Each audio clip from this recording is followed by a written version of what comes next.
Talk Radio. The Late Night Alternative with Iain Lee on Talk Radio. We have ways of making you talk.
Dear listener, new and old, the Late Night Alternative, weeknights from 10 on Talk Radio. My name is Iain Lee. Who are you, lady? Catherine Boyle. Stupid woman. Oh. Welcome to the show. Hang on a minute, I forgot how I do this. I use a mouse, don't I, too? I've got my Vicks Sinex, my watch, my toffee penny that's going over that side. Oh, I like those. I know you do. Let's go to Jerry first. Good evening, Jerry. Hello, how are you doing? I'm very well, Jerry. I'm doing well myself. Very good news, not saying anything but good news, and thank you very much. Thank you very much indeed. Thank you, Catherine, as well. Ah, you're welcome. You're welcome. Both. Yes. So, are you thanking us? Are you going to send us money? Are you building up to money? Are you going to send us a cheque? No, I've got no money, but I'll send you a blank cheque. Put down to cheque book when I was about 10 years ago. I found my chequebook the other day, just on the floor. I've got a middling gripping one. How come you're sounding so well today? I don't know. I've just thought I'm buzzing my face off doing really well. Oh, sound really good. You sound incredible. It doesn't sound like you. It sounds like a Jerry. It sounds like a very poor Jerry impersonator. Yeah, it's good. It's good to be able to speak for once. Well, it's going to be short-lived. I'm gonna cut you off, and I'm not gonna get the pleasure out of cutting you off that I normally do. No, I struggle. I was going to say something. Up your bum. Thank you. Bye. Well, you're going to hang up. Bye. No, don't. Seriously, for those who don't know, we've got a load of new listeners tonight. Hello, new listeners. I think you're going to be disappointed. But Jerry's got Parkinson's. And recently, it kind of comes and goes, but recently, and it doesn't come and go, but our ability to understand you comes and goes. Recently, your speech has been terrible, man. Really hard to decipher. Tonight, you sound like a completely different person, don't you, Kath? Yeah, Perky has. I'm good. I'm trying to stay good as well. Well, I know we know you've had a bit of good news that we're going to really talk about on the air because although that annoyed me that they said that. But did you see that? Did you see? Read the email from Richard and look at the yellow bits. It's insane, but insane in the membrane. Insane in the brain. But we can say that things are looking up for you.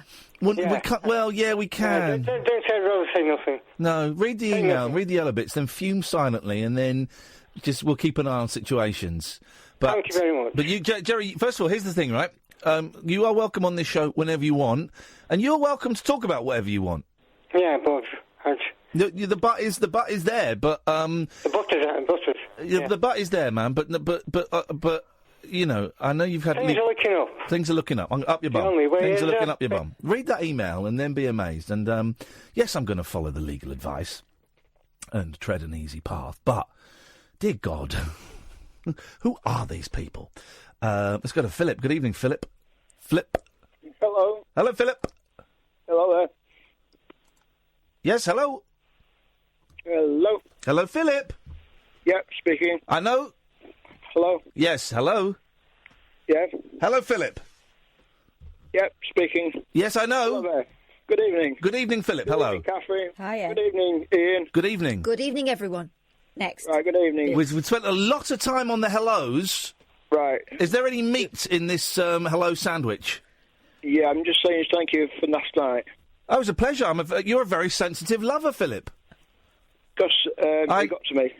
Well, it would do. It's a very intimate moment. Thank you for letting me be your first experience like that. Well, I've been listening for about a couple of months now. You were talking about the phone call. Sorry, I thought you meant a physical encounter that we may or may not have had. I apologise. You were talking about the call with Chris last night. How can I put it? The bloke who was trying to kill himself. Yeah. Yeah. Chris, yeah. You can put it like that, because that's what was going on. It was something else. I have to say, it has gone insane online. I don't know how these things take off. I was literally... Something has obviously just happened in America. I know it was on the New York Post or New York Times website, so it was in America. But literally, the 10 minutes before we were coming on the show, I was getting 100 tweets a minute. A lot of them from America. So something's just happened in America. It's obviously just appeared somewhere, the story last night. I've had so many tweets, and Catherine's had so many tweets. Apologies. I've read most of them. I've not been able to read all of them because there have been times when they've been pouring in. Thank you for the kind words. Hey, listen, me and Catherine ain't heroes. We're just doing our job, and, you know, we were lucky enough. It was our shift when Chris called up. The doctors and the ambulance staff and the coppers, they are the real heroes. That to one side. People are, of course, now going, well, is Chris alive? Is Chris all right? I don't know, is the answer. Right. I don't know. I have tried to phone... I have phoned him twice this evening because I wanted to let him rest and recover. I phoned him about 6:30 and about 8 o'clock, and it rang, and then it went to voicemail. So I left a message, and then I sent him a text just saying, "Hey man, it's me. Just checking that you're okay. If you're alive, let me know if you want to, but there's no pressure." And I might give him a call tomorrow, and then I might leave it because I don't want to hound him. I don't want to put any more pressure on his shoulders than is already there, either real or imagined. Well, even if it's imagined, it's real to him. So, so I don't know. He knows where we are. Yep. And according to our colleagues at The Sun, he's all right. He's recovering. Is he? But we can't say that we've spoken to him personally. No. No. But it's all Well, we don't. Oh, we don't know because we haven't spoken to him. That's No. the thing. But I'm, I don't know. I was going to say I'm sure he's all right. I don't know. I've got no idea. It's one of those mysteries. But I know that Catherine, Simon, and myself have been touched by just everyone sent nice messages. It's been incredible. Well, it's So that thank time you. of year, isn't it? It is that time of year. Yeah, actually, that's been the overriding message we've been getting from people who are sort of work in that field all the time, is that there's a real peak around this time of year because everyone's feeling under pressure to live a perfect life and things get thrown into black and white, don't they, at this time of year? Yeah. Yeah, you just don't take it on the chin, do you? No, exactly. And, there's pressures and everything everywhere. Here we go. I'm just going to retweet some numbers for the UK and America because there's loads of people tweeting. Hey, nice one, Philip. Thanks for your call, man. Thank you. Now, thank you, and thank you very much. And Peace and love. Yeah. Peace and Cheers, love. man. There we go. That's it. That's all we can say. Peace and love. It's been on a lot of people's minds today. The call last night. If you missed it, it was a man who was in so much pain, emotional pain, that he'd taken a drugs overdose, and phoned us up. I don't know why he chose us. I don't even know if he was aware that he'd chosen us. I don't know if he'd remember it.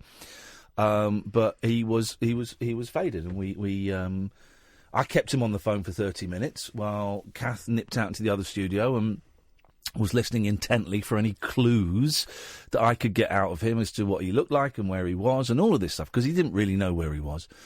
And she was on the phone to 999, speaking to the ambulance people who were in London, and this guy was in Plymouth, so they were then relaying it to Plymouth. It was a very matter of roundabout way of doing things. Yeah, and they said just keep us updated. They gave me a reference number and said that if you get any more information. So I was listening out for things that might help them locate him, because it sounded like there were quite a lot of people about, and they were unaware that he was there in distress. So anyway, in the end, we were so relieved when we heard the police arrive. Yeah. Well done last night, Boiler. You did very, very well. Well, you did all the hard stuff.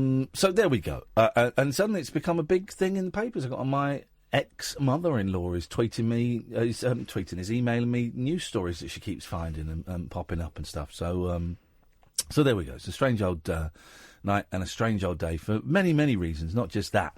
03. Anyway, this is the late night alternative. This is I'm Iain Lee. That's Catherine Boyle. We sit here and we talk nonsense. I kind of spoke to the Plymouth. I spoke to two newspapers today. I spoke to the Sun and I spoke to the Plymouth Post. I think it was a guy called Miles, because it was obviously that's where it happened. And he sent me a tweet this morning at 9 saying, "Could you give us a call?" And I did. I thought, yeah, might as well. Let's phone up and make sure they get the facts. And he kind of said, "So what is the show like?" And I said, "Well, the show is, it's we go from talking about serious stuff like suicide and mental health to crazy stuff." Like the Beach Boys. That was all I could think of as the most... The Beach Boys aren't crazy. Yes, they are, actually. Well, we go from suicide to the Beach Boys. I suppose that's kind of a fair arc. I think one of our listeners tweeted, one of the tweets I did see earlier this morning was, anyone who's new to the show is going to be surprised, because actually normally it's wall-to-wall filth. Yes, exactly. It is filth. 0344 499 1000 is the phone number. Basically, you can call in about anything, and we kind of do need your calls because there's nothing in the papers. I've got two stories.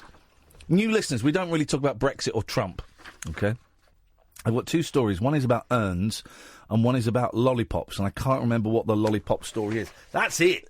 Oh, seriously? Jeez, could you maybe do that away from the microphone? I did. It was a big cough. Flipping heck, I've man. got a little frog The in my cough throat. button doesn't work for your microphone either. It only mutes mine. Talking to yours now? Yes. See? So only I'm allowed to cough in this studio. 0344 499 1000 is the telephone number if you want to give us a call. This is the Late Night Alternative, weeknights from 10 on Talk Radio. The Late Night Alternative with Iain Lee Because they're too real to be part of my imagination. on Talk Radio.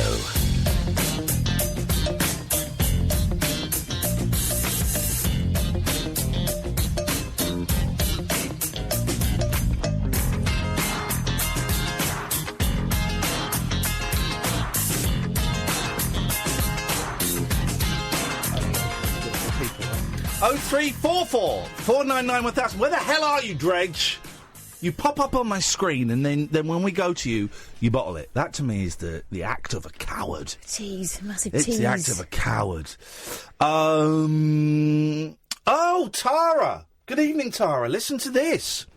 Tara's tweeted us. So instead of Netflix, I'm trying talk radio with Iain Lee and Flipping Kath. First time. Feel like a virgin. Oh, dear. Woo! Here's the thing. Same thing happened after the jungle. Most new listeners are incredibly disappointed and don't stick around for long. So you give it a go. Here's the thing. If you don't like it, we'll be doing something different in 10 minutes. And if you don't like that, we'll be doing something completely different in 30 minutes. So kind of come and go as you please. We're on Monday to Friday, 10 till 1. Some people are kind of saying, where's the audio gone of Chris? I don't know why it got taken off the website. I don't know why it got taken off. I think that's a really bad decision. I don't know why. I'm just seeing, the reason I was pausing then, I've just seen a couple of outlets and places have posted it on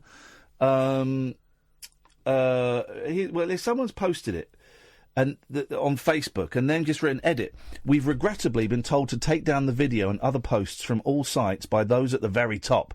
Even though clips have been played on there have been significant traction and the story's been covered extensively by other outlets using our content and receiving positive plaudits.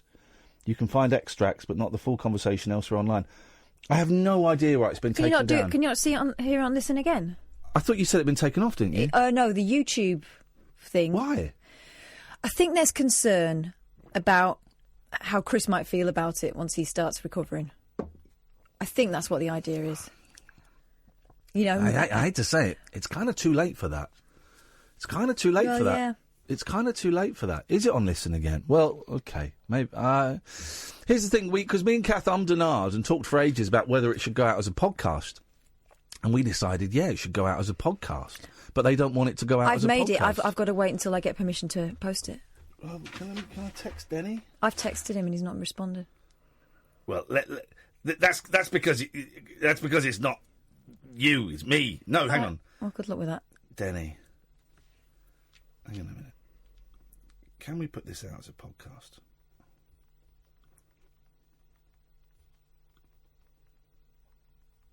You'd be nuts not to. There we go. I don't know why. This decision is above and beyond our pay grade. We were going to put it out as a podcast with like a trigger warning. The start, not to be gawkish or mawkish or exploitative, just because we felt it was kind of a really important thing to hear. I mean, it's horrendous. It's horrendous, but I think it's important that it a lot of people are going to die over Christmas through their own hand, and they don't need to. There is no problem that can't be solved, and it may not be able to be solved in the way that you want it to be solved. But there is always, I think, and this is someone who has contemplated suicide seriously on 3 or 4 occasions, not quite so seriously on a load more. But I've stood in the woods and gone, right, well, if I went in there with some rope, I could do it. I've lived in a bedsit for 2 years and looked around for ligature points. But everything can be resolved to a fashion that is less painful than taking your own life. That's the thing. It really can. Particularly those around. Anyway, it was. I don't know. Samaritans are brilliant. Isn't it? 116 123 116 123 is the phone number. Let's go to Josie. Good evening, Josie. Hi. Hi, Josie. Hi. Hello. Can you hear me? Yeah, I can't hear you. Your phone is rubbish. Oh. Can you hear me? No. I'll try ringing back and move it somewhere else in the house. Okay. Of course, that bit's clear as a bell. We can hear you then. Yeah, can you hear me? I can hear you there. Where are you in the house now? Well, I'm stood by the front window now. Do not move. It must be glass. Glass must be the conductor for... Oh, but I live out in the countryside, so, I know you're not, right, but you do half sound like Josie Long. Do I? Yeah, you really you do something. Do you know Josie Long? I mean, not personally, but are you aware of her work? No. Oh, man. She's one of the funniest comics around. She's hilarious. And she does a brilliant radio show on Radio 4 called Shortcuts that I recommend. Everyone should listen to Shortcuts. It's like these little documentaries and little bits of audio all shoved together. And she's brilliant. And you sound like her, and you have the same first name. So there you go. That's cool. So congratulations. Well done. Yeah, go me. That's the kind of thing that she would say. Totally is. That's what she would say. What can we do for you, Josie? Well, what I was ringing up for is I just sort of heard you say about, they've taken the call, from Chris last night off air and everything. Yeah. But I was listening to it, and I was in the same situation as Chris. I've done it, twice now. Once 3 years ago and once at the beginning of the year. Oh, no. And listening to it from the other side made me realise just how scary it was for everybody. And I made a point of going over to see my friend today who helped me 3 years ago and just thanking them again. So I'm getting a bit emotional. Yeah, that's all right. That's understandable. Just thanking them again because it was so scary listening to that last night. And I realised from the other side just how scary it is. And I think, I hope when Chris, does recover and everything, and he listens to it, he'll realise just how much he's scared, how scary it is for people to listen to that. I mean, my brother was in exactly the same situation as you. He was on the phone to me. He was nowhere near me. His wife was, phoning the ambulance and everything. And, and listening last night, it made me realise just how awful it was for them. It weren't that good for me, but, it must have been absolutely awful. Yeah. And it was so scary listening last night. And when I see my brother on Saturday, I'm going to give him the biggest hug again. Oh, mate. How are you doing now, head-wise? I'm a lot better. Yes, a lot better. I got the help and everything. So I just hope, because I am in a good place. I got a little bit emotional with him, but I am in a good place. Yeah. Sort of right now. And here's the thing: we are men and women and boys and girls and. People of all genders and ages, we're allowed to get a bit emotional. I tell you, I had a really, not a detailed chat, but I had to take a lot of phone calls today, and I must admit, I got a bit sucked into looking at it spreading on Twitter. I don't know if it was ego or I don't know what it was, but I kept looking into it. I had my boys today, so I wasn't really present for them, and I had to do a couple of interviews on the phone. I spoke to Eamon Holmes, and I spoke to a couple of papers. And I said to my boys, look, the reason I'm doing this is because last night we had a guy that was really sick on the show, and we thought he was dying. I didn't say that he was taking his own life. I said he was sick and he was dying, and I was able to keep him talking long enough while Kath went and got an ambulance, and we managed to find him. And But I also managed to sit down with them and separately, because the youngest in particular is struggling with the divorce, and say to them, look, if you ever get so sad that it hurts, just talk to someone, whether it's me or your mum or your teacher or your mate or your grandparents. If you ever get so sad that it actually hurts, just make sure you talk to someone. Yeah, about it. I'm really fortunate that I've got a really good family around me. So, I've got my kids have been fantastic. Sort of seeing me through the worst of my depression, and. So now I'm on the climb upwards. There we go. That's what it's all about. That's good. But to change the subject, yes, my microphone's gone on the piss here. I don't know what's going on. It's gone, it has. It's gone. It's gone all droopy, and I'm worried because I've tried to fix this before, and then it snapped off. It's broke my banjo string. Oh, I think we're all. It's balanced. I mean, it's just balanced. It's balanced. There we go. Just don't waggle it. Well, I like to move it as part of it's my baton. Anyway, yes, sorry, Josie. Sorry, yes. Yeah, apologies. to change this, I've got a little bone to pick with Kath. Yeah, good. Here we good. go. What have I done? Well, I rang up last week, and when last week when they were sort of deciding whether Theresa May should be Prime Minister still, and I rang up and said, I was fed up with that, so I watched Whatever Happened to Baby Jane. Oh yeah. Yeah, and you made a flyaway comment about comparing Baby Jane to Brexit. And as I was drifting off to sleep that night, this horrible image came in my head of Boris Johnson on stage dressed up as Baby Jane. Oh, God, I'm so sorry. Please don't Ofcom me. Yeah, singing, I sent a letter to Daddy, and that was it. I was awake for the rest of the night then. Oh, wow, that would do it. I was like, yeah. Every time I closed my eyes, all I could see was...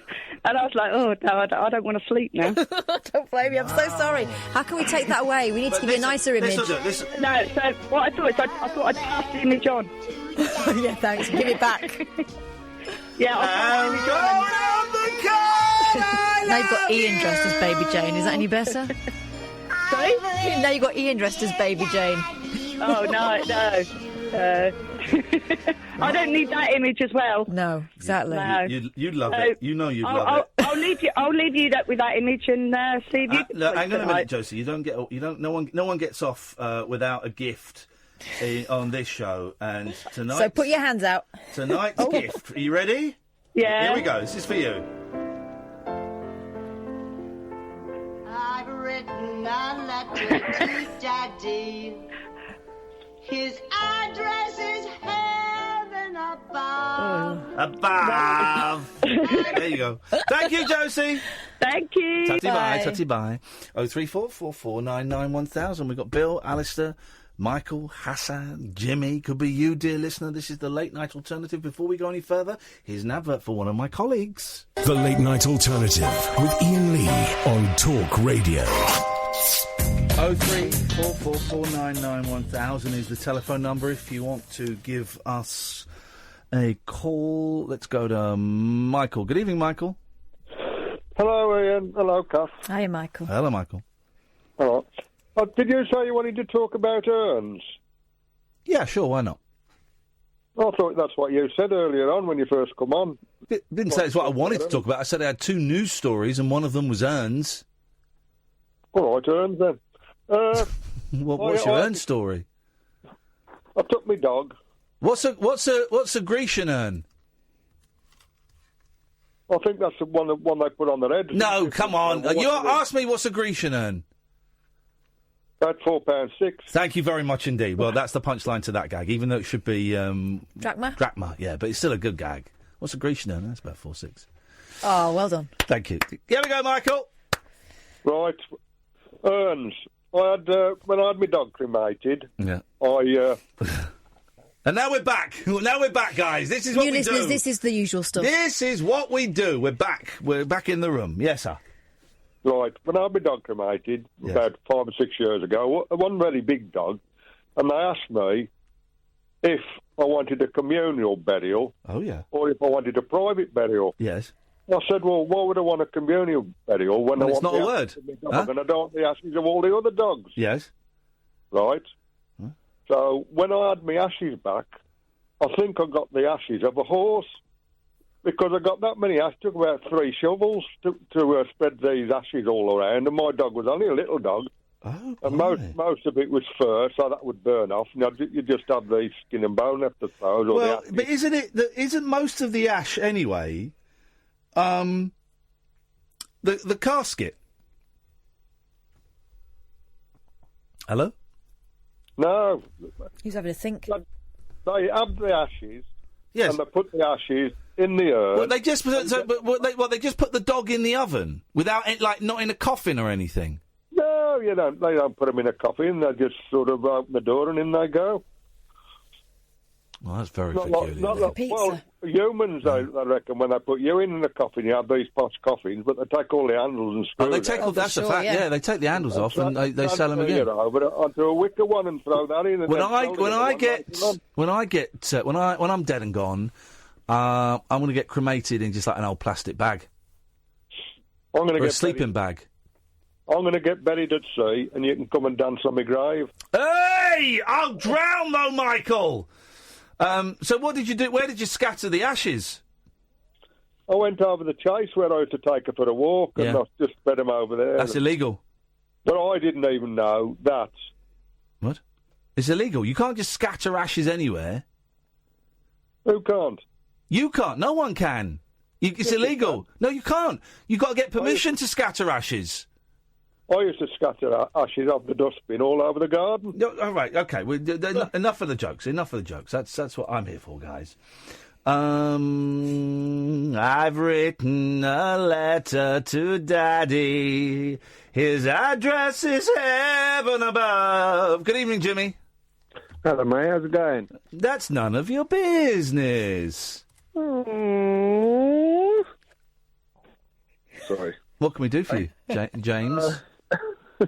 It's something I was contemplating calling you about quite a few times, but I figured now's the best time to do it. As many with what happened yesterday. Yeah. Which I wanted to call you up a few times just to say that, like, through the past,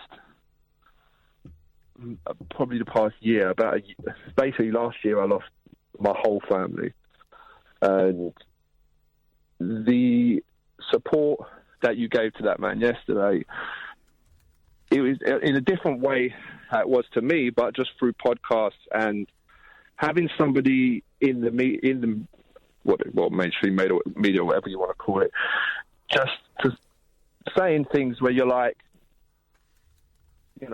like sitting there and going, Ian actually gets it. Like, somebody out there actually gets it. You've said some things that are, really dark points of your life. And for me, I just wanted to kind of say that, like, you done an amazing thing yesterday, both of you, with that guy. But like, he's not the only one.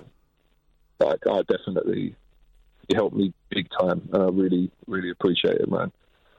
I really appreciate it. Thank you, Jimmy. That's a big thing to say to both of us, and we both take it on board. Thank you, man.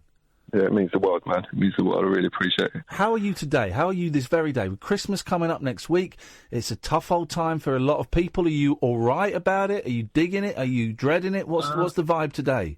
I'm not digging it, really, to be honest. I'd like to go to sleep and wake up when it was done. There is that pressure. I think what Kath said earlier, there's this added pressure that you should have this perfect lifestyle, that you should, this time of year, you should be renting out a log cabin and everything. You should have a tree down up to the ceiling and all things like this, and just everything that comes with it. I mean, most of it is shopping. I think I get headaches when going shopping. I think it's anxiety just being around massive groups of people and stuff, and also it was this time of year when it all happened. Well, sort of, as much as it may have sounded at the beginning that it was all in one go, it was basically very random and very sort of like, my mother got sick randomly, stomach thing, and it turned out to be this really aggressive cancer, and she died 8 weeks later. And then 3 months after that, my dad died from emphysema, from which he'd been fighting for years and was living with, but I think broken heart kind of had a big effect on that. And then my auntie died 3 months after that. And then the one that's kind of, I would say, that has messed me the most was I found my brother. It was in December. Basically, he was on the sofa. And what had happened was he had a, fentanyl? Yeah. It's an extremely powerful opiate. He had one of those patches, the ones that deliver every hour? Yeah. Yeah, but it had a fault. Oh. Kind of delivered all the doses, so basically. Yeah. Oh, mate. Yeah, and that one... Oh, jeez.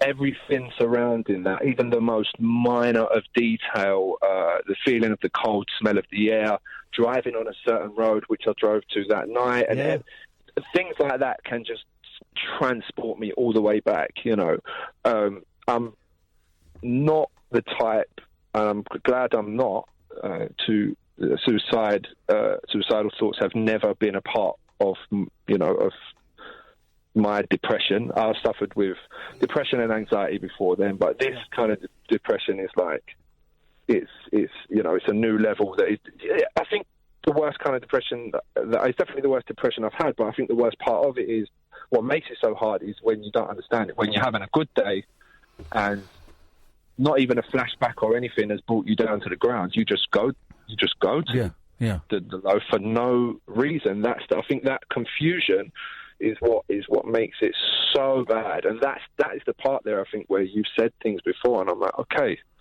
this is not just some new level that I've only achieved. You know, like I've got past the final boss of depression, and it turns out there's a bonus challenge.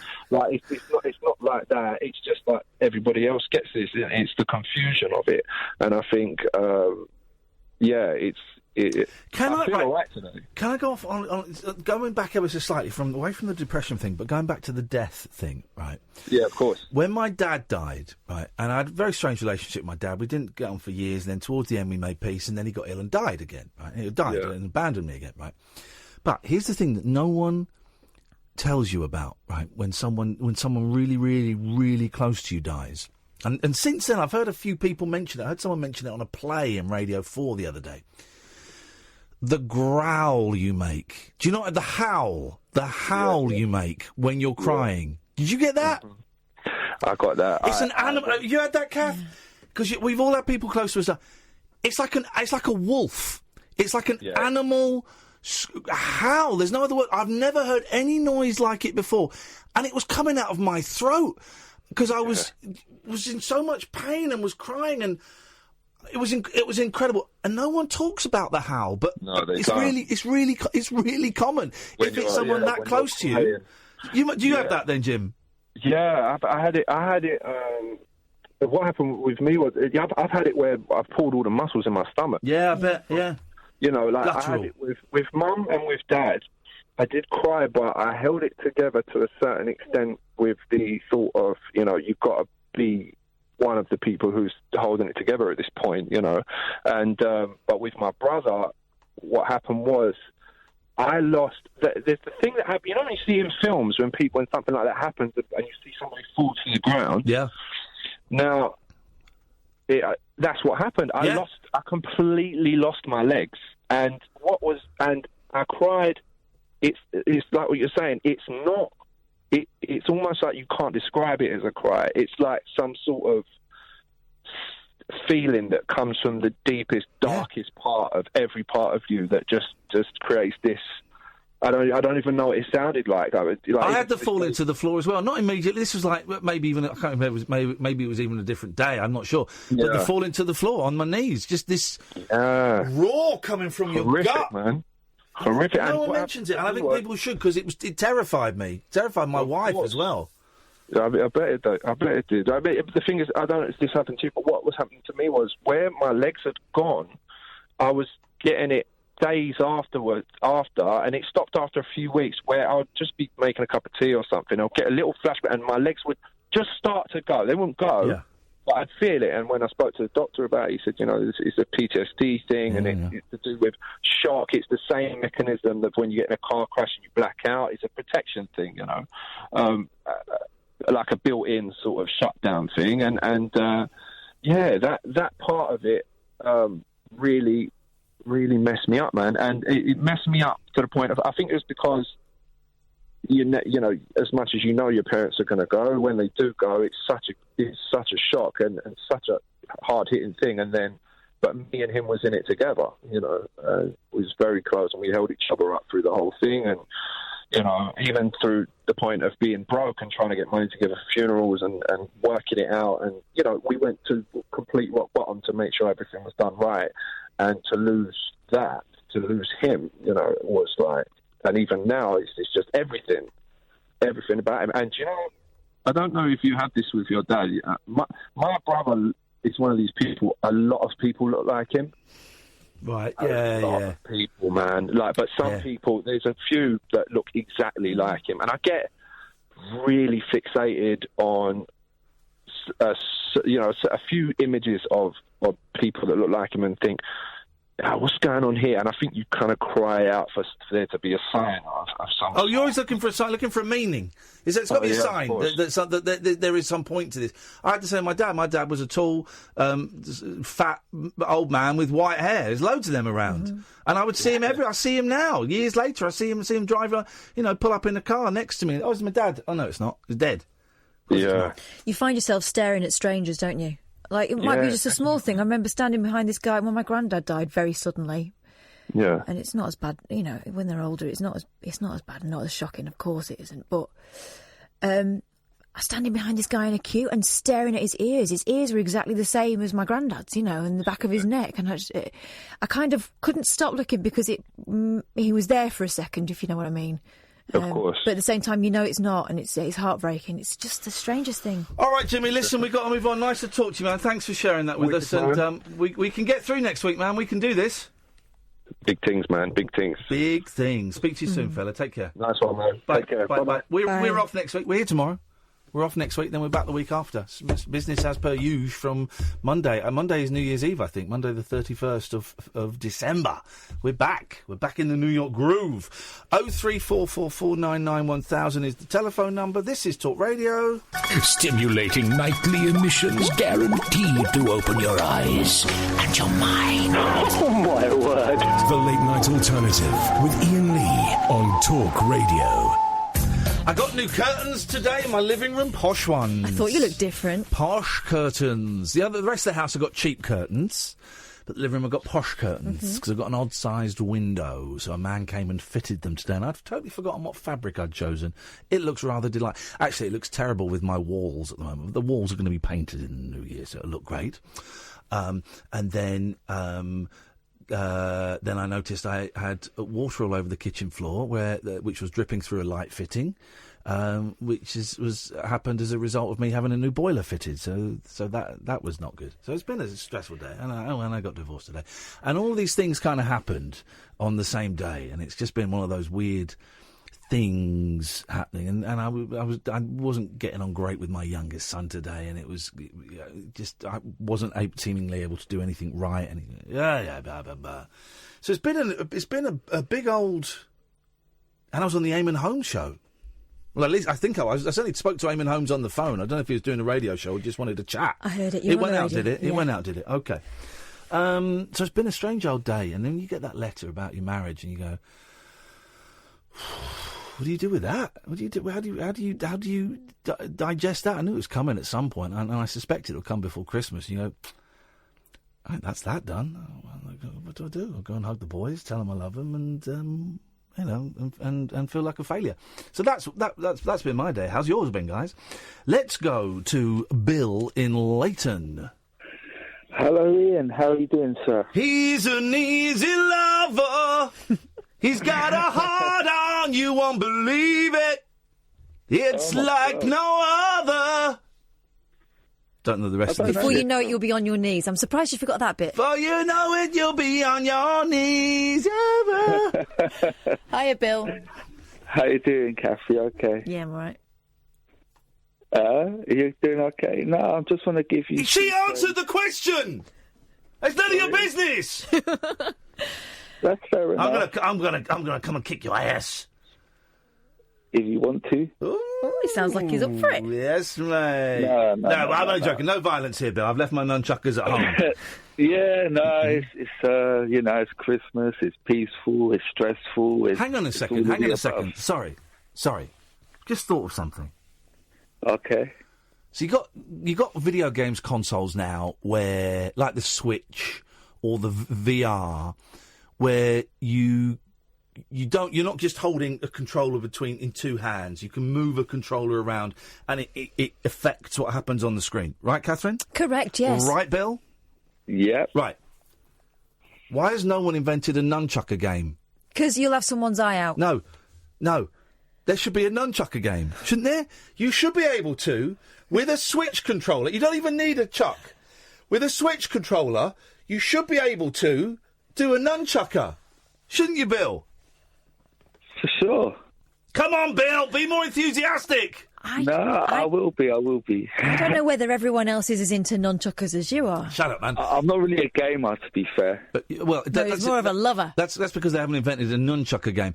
They tried to ban nunchuckers in New York, and they couldn't do it because people love the chucks. People love the chucks. They're a good weapon to have in self-defence in my younger days. Great weapon to have in self-defence. Where are you going to store it, though, when you're walking? You put it down sort of the back of your trousers, so it's under your T-shirt, wedged in your belt, so no one can see it. Isn't that going to be unsightly? No one can see it. So it would be kind of stuck down the back of the jeans. It would be the top. What, would down be the there. crack of your jacksie? No, to the side of your dick, and it's there, and then the T-shirt's side of your over what? it. Shut up. The T-shirt's there. And then you walk yeah, it down. cockle. Stand up and try and Oh, don't! I'll kill you. No, don't actually. Go on, just stand up and be a hood. Yo! Bang! You haven't got a gun. Oh, you didn't tell me that. I'm a hood. I will have a gun. We're in Britain. We don't have guns here. Some do. All robbery is done menaces. It's done by telegram. Bill, what is the point of existence? But more importantly, at this precise moment in time, what's the point of this call? Well, to be honest, Ian, I'm struggling a bit at the minute, but I'm really proud of what you did with Chris yesterday. Hey, thank you, man. It was seriously both of you, Catherine, the whole team, everything. You've done so well. What are you? Why are you struggling? I've upped my medication. I've upped my sertraline. I've had a relationship breakdown the last 2 weeks in quite a unpleasant way, and I'm doing good though. It's weird because I'm feeling quite hopeful for the new year, but I've just got to get through the next couple of weeks, and I've not smoked cannabis again. I've stayed off of it. Good, because that ain't going to help at the moment. No. Might help at a later point. I don't know, but it's not going to help at the moment, is it? No, I don't want to do it because I've been down that road. Like, I gave up for a few years ago, and then I started again. So what? You're just on the brown now? The crystal was No, it's not. I've had it's weird because I've had a good night tonight with friends, but you sort of end up sort of going to sleep and you can't sleep and. I listen to your show every night. I just don't call in because I just enjoy the callers and I enjoy your work. So I'm more of a listener. That's all right, man. We love you. We miss. I'm going to be honest. I miss your songs, but I know you're not feeling the song vibe anymore. I will do, hopefully soon. Well, our fingers are crossed. That's all I want for Christmas is Bill to sing me a song. Just another one of your hits. Maybe New Year's Eve. Yes, Bill! There's that little spark that we wanted. I'm going to listen to you. Nice one. All right, Bill, I'm going to cut you off now. I'll call in. Thank you. Okay, sir. Bye. Call me sir. Respect at last. Good evening, Holly. Hello. Hiya, Holly. I initially want to thank you because I'm going to just fulfill your ego like everybody else's tonight. You know that the last kind of 6 months of my life have been pretty crazy, gone from kind of a normal 28, 29-year-old to being pretty much housebound in a wheelchair. Yeah. And kind of the last 6 months has been when I've been listening to your show and I've been sat with my boyfriend listening to it. And it has just been kind of almost like a form of self-care. So I know that like every evening, it doesn't matter how much pain I'm in or how much of a rubbish day I've had or trolls on social media kind of talking about my disability or whatever, that is kind of my space to switch off. And I think I've been listening tonight and I've heard a lot of your callers, and there'll probably be a lot more listening out there who won't or, don't feel like they can call in, who are struggling. And I've been really into this thing kind of that I've called self-celebration over the last kind of 6 months while I've been recovering from having is this I've heard about. Is this where you masturbate and tell yourself that you deserve this?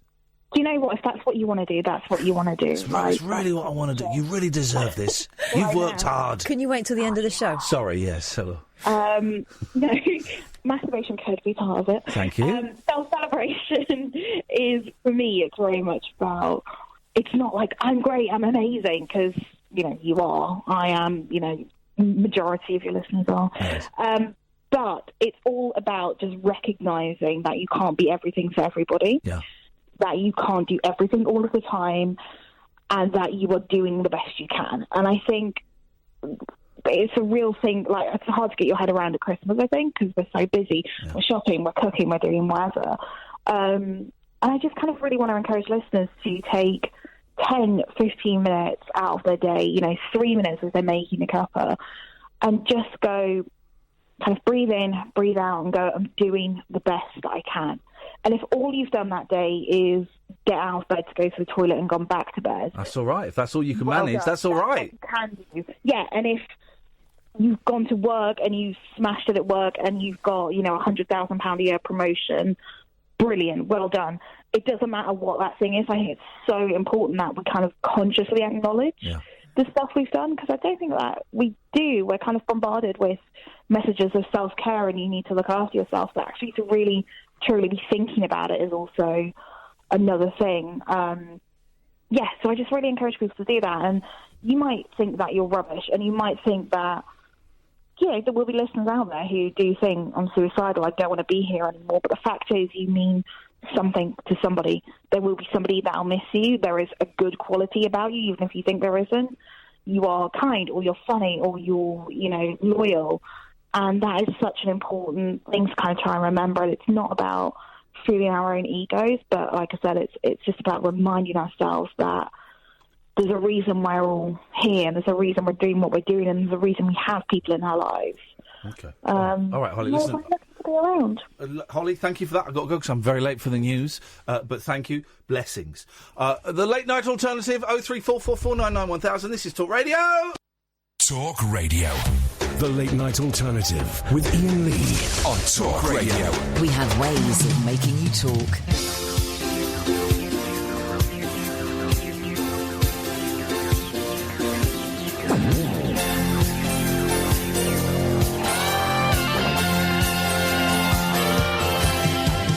Other boys may turn me on, but I let temptation slide.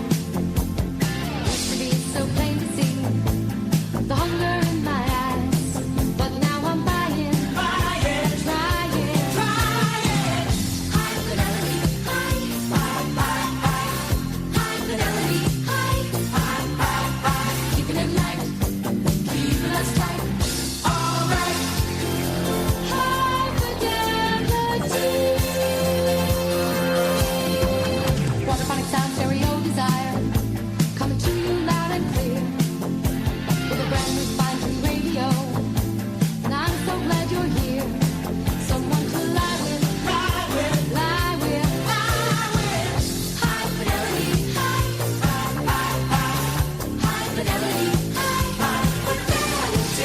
high fidelity, keeping it light, keeping us tight. All right.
For all the American listeners that are tuning in tonight for the first time, you might feel at home with something from the pop charts. I'm getting about 200 tweets a minute.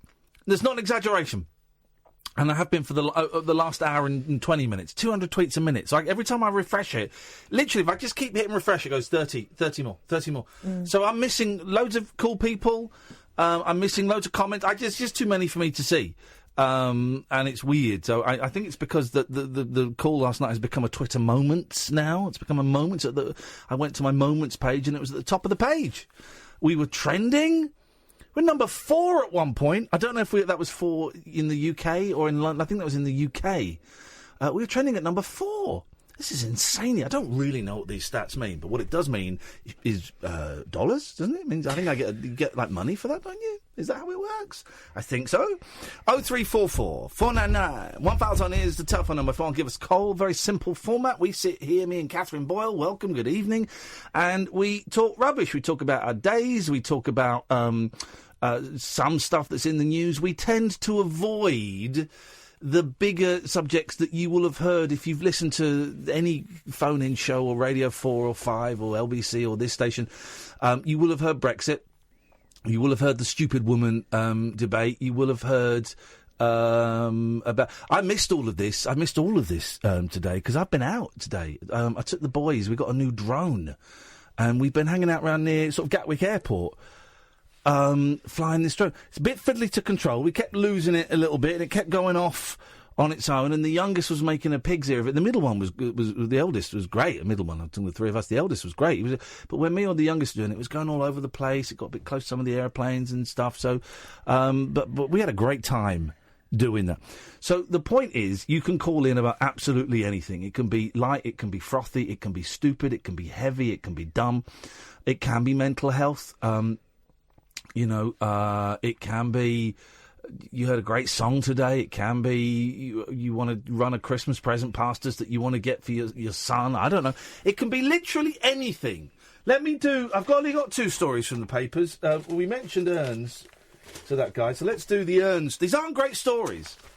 Okay. These are lousy stories. This is it. And also, there's not much in the papers. The papers have kind of given up because... Come in. That was me, sorry. No, that was me. It was me. No, that was me. It was totally me. It was underneath my hand. Isn't that funny? Because it was here. I heard it here. No, I heard it here. Well, it was definitely one of us. I felt it. I did. Isn't that funny? That happens a lot. So, whatever we were saying was good. Oh, yeah, so the papers have given up on doing news. That's me. I think it's me. That was me there. Felt it. Papers have given up on news. I'm going to be honest. I've kind of given up on... chasing news. So it's the thing. A graveyard springs to life when visitors arrive, thanks to urns that sing. The Forgotten Burial Ground has speakers disguised as has speakers designed as vases, put there by composer Emily Peasgood, 37, as part of an art project. Movement trigger sensors in the urns, which sets off a song. The 5 songs play in sync if visitors set them off at the same time. Well, that would, yes. Emily said it had been a joy watching people's reactions at the Baptist burial ground in Folkestone, Kent. I love stuff like this. Yeah, but wouldn't it be a bit... Yeah. Oh, exactly. Hassan, Alistair, stay there. I will come to you in a minute, I promise. I do like stuff like... She added, I've seen complete strangers talking to each other. Oh, no, thank you. I heard a lady walk past a gravestone and say, I suppose the dead did have voices. Oh, yeah. What? The graveyard, used for Baptists who could not be buried elsewhere, had been abandoned for more than 150 years. The Halfway to Heaven installation won Emily a prize at this year's... Okay. So they've done the thing where they've done songs. Of course they have. Now, that's what Die call music, right? Die. And what they do, of course, is they do puns. They do puns of song titles that fit in with the story. They've done a slight subtle difference with this list of songs. Okay, that's what I call music. Okay, here we go. Led Zeppelin, Stairway to Heaven. The Stone Roses, I Am the Resurrection. The Cranberries, Zombie. They've just put song titles down. Yeah. Have they done Going Underground? No, they've done Sound of the Underground, Girls Aloud, Rolling in the Deep, Adele, Die Another Day, Madonna, and Ashes to Ashes by David Bowie. So they've just done... Oh, you know why? Lazy. B-Team is in the office. There we go. Everyone else has gone home. Trust me, I know that vibe. Good evening, Hassan. Hello, Ian, how is that? Hey, Hassan. How you doing? I'm not good. Rubbish. I've been reaching out to Samaritans quite a lot recently. Good for you. I think I said that the other day. Yeah. I had it's really weird because some of the ones are really quite unhelpful. Like the one yesterday, just didn't say anything, and I don't know whether I was expecting them to say anything, but it was just me talking, and he didn't say anything. Yeah. And some of them are helpful, but I've got this like physical pain. It's like a knife in the chest, and I don't know if tablets will take that away, because that's what the GP is suggesting now. And I know you're trying to come off them, but what would be the reason I would go on them? I don't know. Only you and your doctor can answer that. Oh no. The answer the answer to the very specific question you've asked, what would be the reason you would go on them? I can't answer that. Only you and your doctor can. If that question were opened up and made slightly vaguer, then I could answer it. But I can't answer that. Why are you trying to come off your tablets? Because I am approaching a period of stability that I've not had in my life. In my life for years. My divorce came through today, and early next year I'm going to get a little bit of money that's going to leave me comfortable for a while. I've got a nice place to live, and I'm kind of feeling all right. So I want to see whether I can survive not taking antidepressants. And if I can, then that's great. I'm going to give it a go. And if I can't, then I'm going to go back on antidepressants. Yeah, that's my confusion, because I've always lent on CBT, always. I've been scared of the tablets, scared of the zombie nature. There's no zombie nature. The zombie nature is bullshit. There's no what zombie nature. Have I sounded for the past 10 years like I'm a zombie? No, because you say it knocks you out. So does that? No, I don't. Who said that? When you take it, I don't say that. Your tablets that you've just come off. You said it knocks you out. It puts you to sleep in the jungle. You were saying. They help me sleep. Yeah, the mirtazapine that I haven't taken for a long time is an anti-anxiety drug that one of the side effects is you sleep well. Is that something you put weight on with as well? Hassan, here's the thing, man. I feel uncomfortable talking about side effects and effects of drugs with you because from the tone of your voice, you are taking what I am saying as though it were actual medical advice.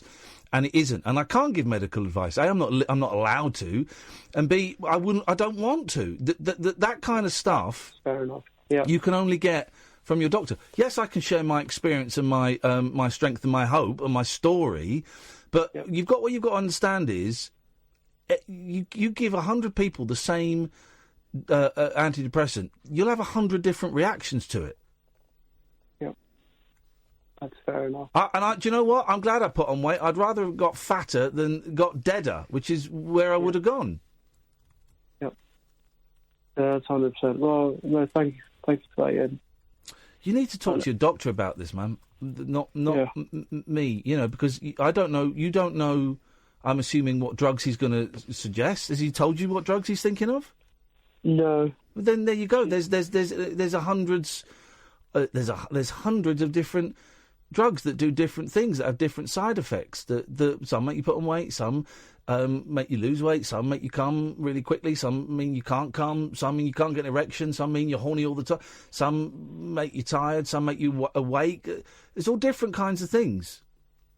Yeah, I apologise because I know I've heard calls like that. I'm just really desperate. I'm coming out with silly. No, you've got listen, man, dude. You've got nothing to apologise for at all, and you're not coming out with silly stuff. You are concerned, but I just have to be careful for both of our asses, because it sounds to me like you want actual medical advice from me, which I'm not prepared to give. I am prepared to share my story, but then you have to accept that my story is unique, and there ain't no other one like it. Just as your story is and will be. Unique. Yep. Here's the thing, right? If I didn't take antidepressants, I would have killed myself. I would be dead. Right? What antidepressants did for me is they got rid of the extreme highs and they got rid of the extreme lows. This is when they were working, and they created a nice middle. Now, within that middle, I had sort of semi-highs and I had sort of semi-lows, and very, very occasionally I would swing up to a very big high or I'd swing down to a very big low. But generally, I travelled in this nice, safe, comfortable tube that did not have the extreme highs and extreme drops that not being on antidepressants gave me. And that got me through a very tough time. That got me through a failed marriage. That got me through a divorce. That got me through not seeing my kids. That got me through the most stressful, intense, ridiculous, bullying job I've ever had in my life. That got me through a drugs relapse. That got me through all kinds of stuff. And if you weren't taking them, do you reckon you'd have reacted a lot worse than you did because of it? It's an obvious question, but reacted to what? To the stresses in your life, to what you were facing, would you have potentially reacted a lot worse? Yeah, I'd be dead. I'd be dead. I'd be dead. Or, here's the thing, I wouldn't have acted, and I would have carried along, because it was easier to carried along in misery and in pain, rather than slowly nudging myself forwards and getting to a point where realising where I could make a change by doing things slightly differently. That's fair enough. Fair enough. Thank you for that, Ian. I will go and see a GP again tomorrow.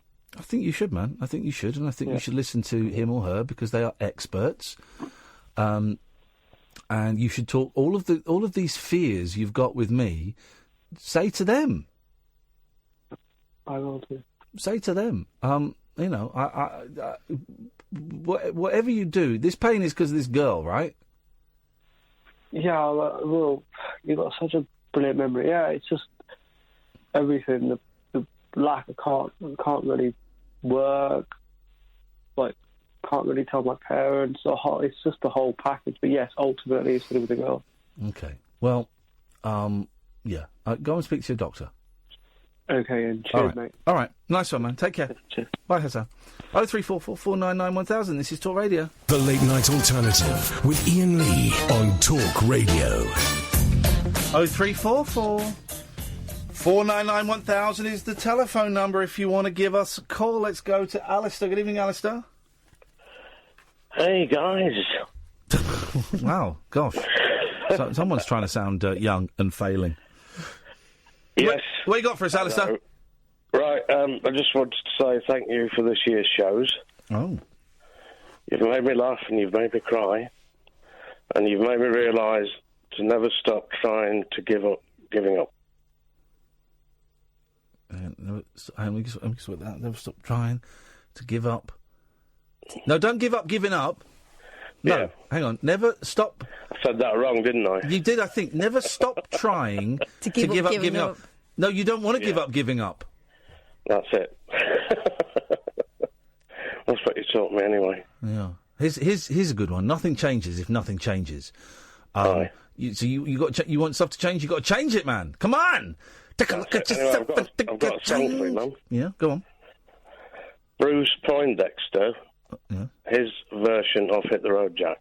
Who's Bruce Poindexter? I don't know. I found it by accident today because it was on the end of a film, and it's really good.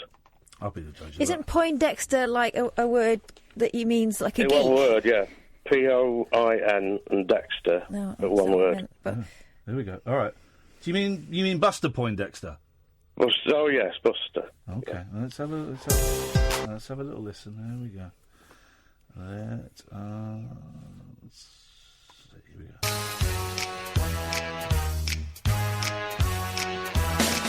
Hit the road, Jack, and don't you come back no more, no more, no more, no more. Hit the road, Jack, and don't you come back no more. What you say?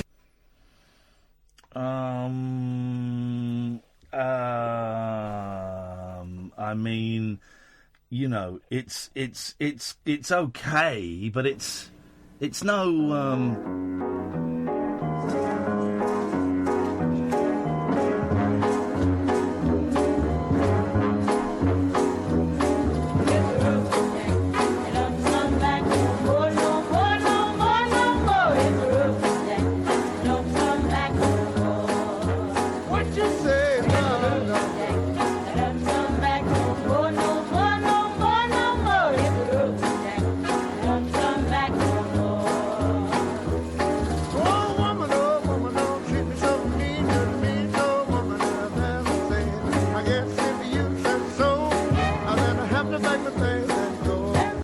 That version wins. Ray wins over Bruce, I'm afraid. I apologise, Alistair. Blessings, peace and blessings to you, but Ray wins over Bruce in that round, in that heat. I accept your judgment. Thank you. And I just wanted to wish you and Kath and both your families the happiest of Christmas and New Year. Merry Christmas. No. It's Merry... Don't be awful. No. We've got to get this right. Let's get this right. Let's get it right now. It's Merry Christmas. Merry Christmas. And a Happy New Year. And a Happy New Year. That's the correct order. And I'm not having a go at you, Alistair. Au contraire, I'm having a go at all the other idiots that are listening. Don't wish me a happy Christmas, because that I will punch you in the throat.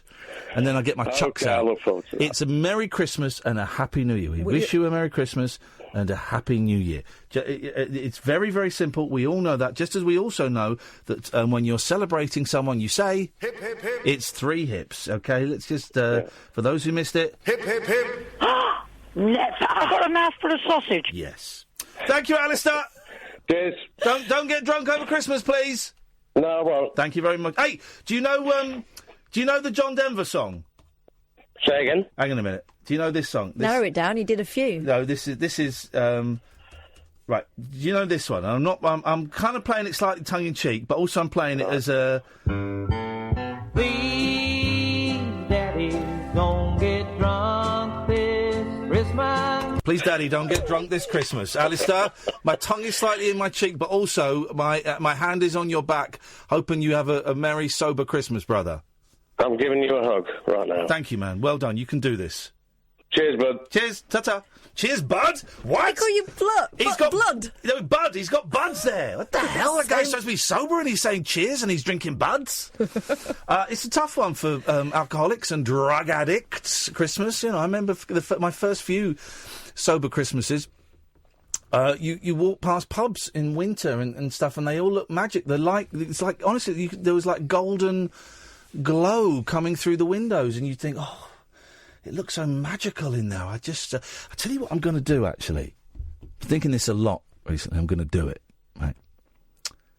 And I was inspired the other day when I was watching Will Ferrell film. One of the characters was doing this, and I thought, I'm going to do it. I'm going to buy a big fat cigar. I'm going to smoke it. Do you want to smoke a cigar with me? Sorry? Kathy's putting her head in her hands, and I'm not sure if she's lying or laughing or crying. What? Why a cigar? Why not a pipe? Because that gives you mouth cancer. And well, I don't think throat cigars cancer. are very good for your mouth. Well, the smoke isn't as concentrated. I've researched this. The smoke isn't as concentrated as it is with a pipe. You get the back of your throat just turns into. You can put a pencil through it. It's how Graham Chapman died. No, a big cigar. Not going to smoke like one every day. Just want one for Christmas. Oh, no. Oh, that's good. Bloody hell, yeah. No, I'm not doing that. Why? Because I haven't smoked since I was 28. Yeah, because you're a pussy.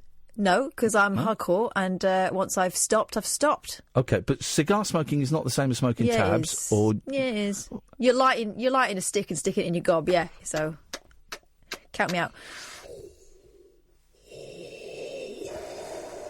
I'm going to get a cigar, guys. But I want a big one. I don't want like a Panatella or a Cigarello or something. I want a Cohiba or something. I want a Cuban. I want a Cuban cigar.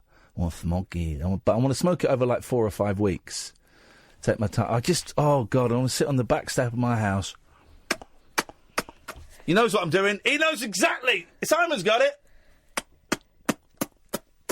What are you miming, Simon? That doesn't look like a cigar. He's got 2 cigars and he's waving them in his face. That's my plan. Wow. That's my plan, Jordan. Good evening, Kath. Good evening, Ian. How are you? I don't like it. Say that, can I? No, I don't like it, right, when people say good evening to Catherine first. Oh, why? I'm sorry. Why not? It's foolish pride. People very rarely say hello to me at all. No, I've noticed... Polite people. A lot of gentlemen, and you take that how you want, say hello to you first recently, and I just want to knock this trend on the head before it gets out of hand. So let's try again. Don't address the stuff. Let's try again. Good evening, Jordan. Good evening, Ian. Good evening, Kath. There we go. That I can live with. That I can live with for now. And then he'll drum that out. Yes. What can we do for you, Jordan? Do you smoke cigars? No, I don't. I tried to smoke at uni once to impress a girl and it failed miserably. So I've kind of gone off that idea.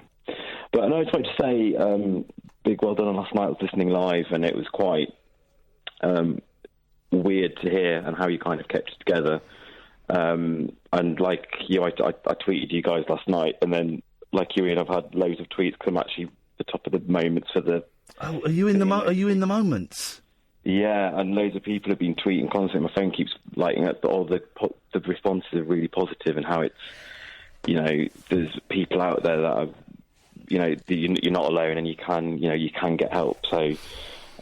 Just really well done on kind of. It's a weird situation, I suppose, because it's not something to. You don't want to be in that situation anyway, but to kind of, in a positive way, kind of show everyone that there is stuff out there. There are many weird, contradictory thoughts flying around. Obviously, Chris is the centre of all of these thoughts and is our concern. I've been thinking about him a lot today, and I will think about him a lot for a long time, I think. Because, hearing such raw pain, and I don't normally listen back to bits, but I listened to, Kath was on Jamie's show today, and I was on Eamon's show, and they played out bits of it, and it sounded a lot worse than I remember, actually. His speech was just all over the shop. I thought that. But here's the thing. We're getting so much attention on Twitter. Literally, it's slowed down a bit now. I'm getting about 100 tweets a minute. And we've both got about 1,000 new followers, and it's been in the New York Times and all of this. And it's that weird thing, because my ego is very, very flattered and is like, I'm getting tweets from celebrities in America. One of the people who hosts The View is now following me. So my ego is kind of going off like that. But then the rest of me is going, yeah, but you're getting this attention because a bloke nearly died. That's what you're getting the attention for. So there's this real dichotomy going on of and both uncontrollable thoughts. They're both the ego going, this is exciting, and the rest of me going, yeah, but it's exciting for kind of an horrific reason. A bloke was at his lowest we are probably ever going to hear a human being at, and. I don't know. It's been a very, very strange 24 hours. And like I say, I'm not going to harass Chris. Called him a couple of times. I've texted him. I might text him tomorrow and then maybe text him in a week or so and leave it at that. If he doesn't want to talk, maybe he's embarrassed, ashamed. Maybe... I don't know. But Chris, if you are listening, no reason you should be. We wish you peace and luck and love. And I meant what I said last night. I love you, man. And I've been thinking about you a lot, man. That's, But I just thought you handled it really well, and thank you, Jordan. That soon, and no, it's been really good. I've actually listened to your show since January, I think, and every night I listen, but I don't really call in. But, well, hang on a minute. That means we're coming up. Do you remember exactly what date in January? Because we're coming up to your first anniversary, and every listener, they get. Here's the thing. Every listener gets £100 per anniversary. So it's your first anniversary, so on the date you get £100, and on the second you get £200, etc, etc, etc. It's the thing we've been doing for a long time now. Some of my regular listeners are on £1,500 anniversaries. So all we need is we just need proof of your first listening date. And that has to be signed by a doctor or a lawyer or a judge, someone not related to you. We need proof of that and an invoice, and you could claim your £100 anniversary. Okay, I'll see what I can. I'll see if I can get any streaming listening kind of figures or something to try and get your doctor to sign your streams, please, if you wouldn't mind, Jordan. Hey, nice one, man. Thank you for the call. No worries. Have a great evening. Take care. Cheers, Jordan. Ta-ta. Ta-ta. It's true. Every it's the anniversary listening fees. This, ladies and gentlemen, we didn't do did we do the trail? Let's do it now, Simon. The Late Night Alternative with Iain Lee. I've got a very poor internet connection. On Talk Radio. 0344 499 1000 is the telephone number. If you want, give us a call. Good evening, Helen. Hello, guys. Hello, Iain. Hello, Kath. Thank you, Helen. Well done, Helen, for paying attention. You're already my favourite caller of the last 5 minutes. I think it's a little bit sad that you've allowed him to bully you, but here we go. No, it's not bullying. It's just pointing out what's obvious. Intimidating. No, there's no intimidation. Do you feel threatened? Do you feel threatened, Helen? No, I was trying to work out, though, my first call that I'd ever made, but I can't make it. I can't remember because it was a long time ago. Ah, well, you So I'm can't probably take part due. in the anniversary I know, scheme, then. and I can't give any proof. No, what a loser. Yeah, I just wanted to share sad case. a nice little bit of news. Oh, yeah. Had a service user. I work with addicts. I've spoken to you before, and guy came in to see me today, and I've known him for about 8 years, and he was bad. There's some people that you think, I don't think you're ever going to beat this. You know, you see a lot of people, you think, oh God, there's a bit of hope there. Or this guy was, on like a conveyor belt. He'd go into detox, he'd go into rehab, and this was going on for a long, long time. Anyway, he came in to see me today. He is now 6 months clean. Hey, shut up! He did a rehab and detox, but this one, it clicked. It just clicked. Beautiful. It wasn't anything particularly different in the dynamics, but whatever happened in his brain, he got it. And he came in today with a bunch of flowers for me and some chocolates, and he just said, "Oh, you never gave up on me." And I mean, you know, you've got to sort of maintain this professional sort of, you know, aura. And I was just, I just wanted to break down. Mate, well done. You know, because you want to, you know, I said to him, I never thought I'd see this day. Yeah. And you know, and like, oh man. And he's just done. I mean, he's not thinking, oh, I'm better, I'm everything, but he's putting in the work that he never ever thought he'd ever be in a headspace to actually do. And it's that. I mean, I listened to the call last night, and it was weird because I'm originally from 12 miles from Plymouth. I went to school in Plymouth. So I knew where the guy was. I sort of knew where it was, and it was like, But and then I thought, you know, how many people step over people maybe on the floor, you know, because I work with people that are in bad ways, you know. I mean, I don't deal with people that are smoking weed. You know, we're dealing with people that are, you know, the really, really hard addictions and, you know, headspaces that you get to that, you know, it's really, really hard to change. And anyway, the guy today, he had, the light was on in his eyes. I don't know what it is that, you know, that you get this dead look behind the eyes, and you just, I really never thought that I'd ever see anything. And I heard, because one of my colleagues had told me, I think he's doing all right, because we sort of have them unless they're on our actual caseload. Yeah. We don't sort of follow him. And he'd gone to rehab, completely out of area, and. But for him to come back, he's not living in London, but he was visiting. He had some family, and he was just there a couple of days, and he actually came in, and I was like, oh my God! Brilliant. I just, you know, it's a really, and you know, there is life after hard addiction for some people. For a lot of people, it's not all. You've got to put the work in, but you know, when you see a lot of people that you don't think are going to get better, and then they do, and you just think, yes, you've got a life in front of you now. And I think he'll do it. I think he'll do it. And you know, cause you see people that come in and they have sort of sobriety under their belt for quite a long time, but you always think they've always got still 1 foot half sort of in that, you know, in the bad old times. Not that they're using, but it's always, you know, you're not quite. But I had the best feeling from him today, and it was just nice. I came home and I thought, yes. That's wicked, Helen. Brilliant. Well done. Especially after last night, and I know the hospital very well that Chris would have gone to, and it's a very good hospital. It's a brilliant hospital, So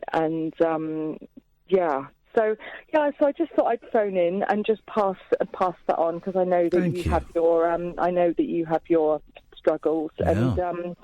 You know, I love them drugs. I love them drugs. Yeah, I know. Oh, man, I want to shove them drugs in a little pipe or up my nose.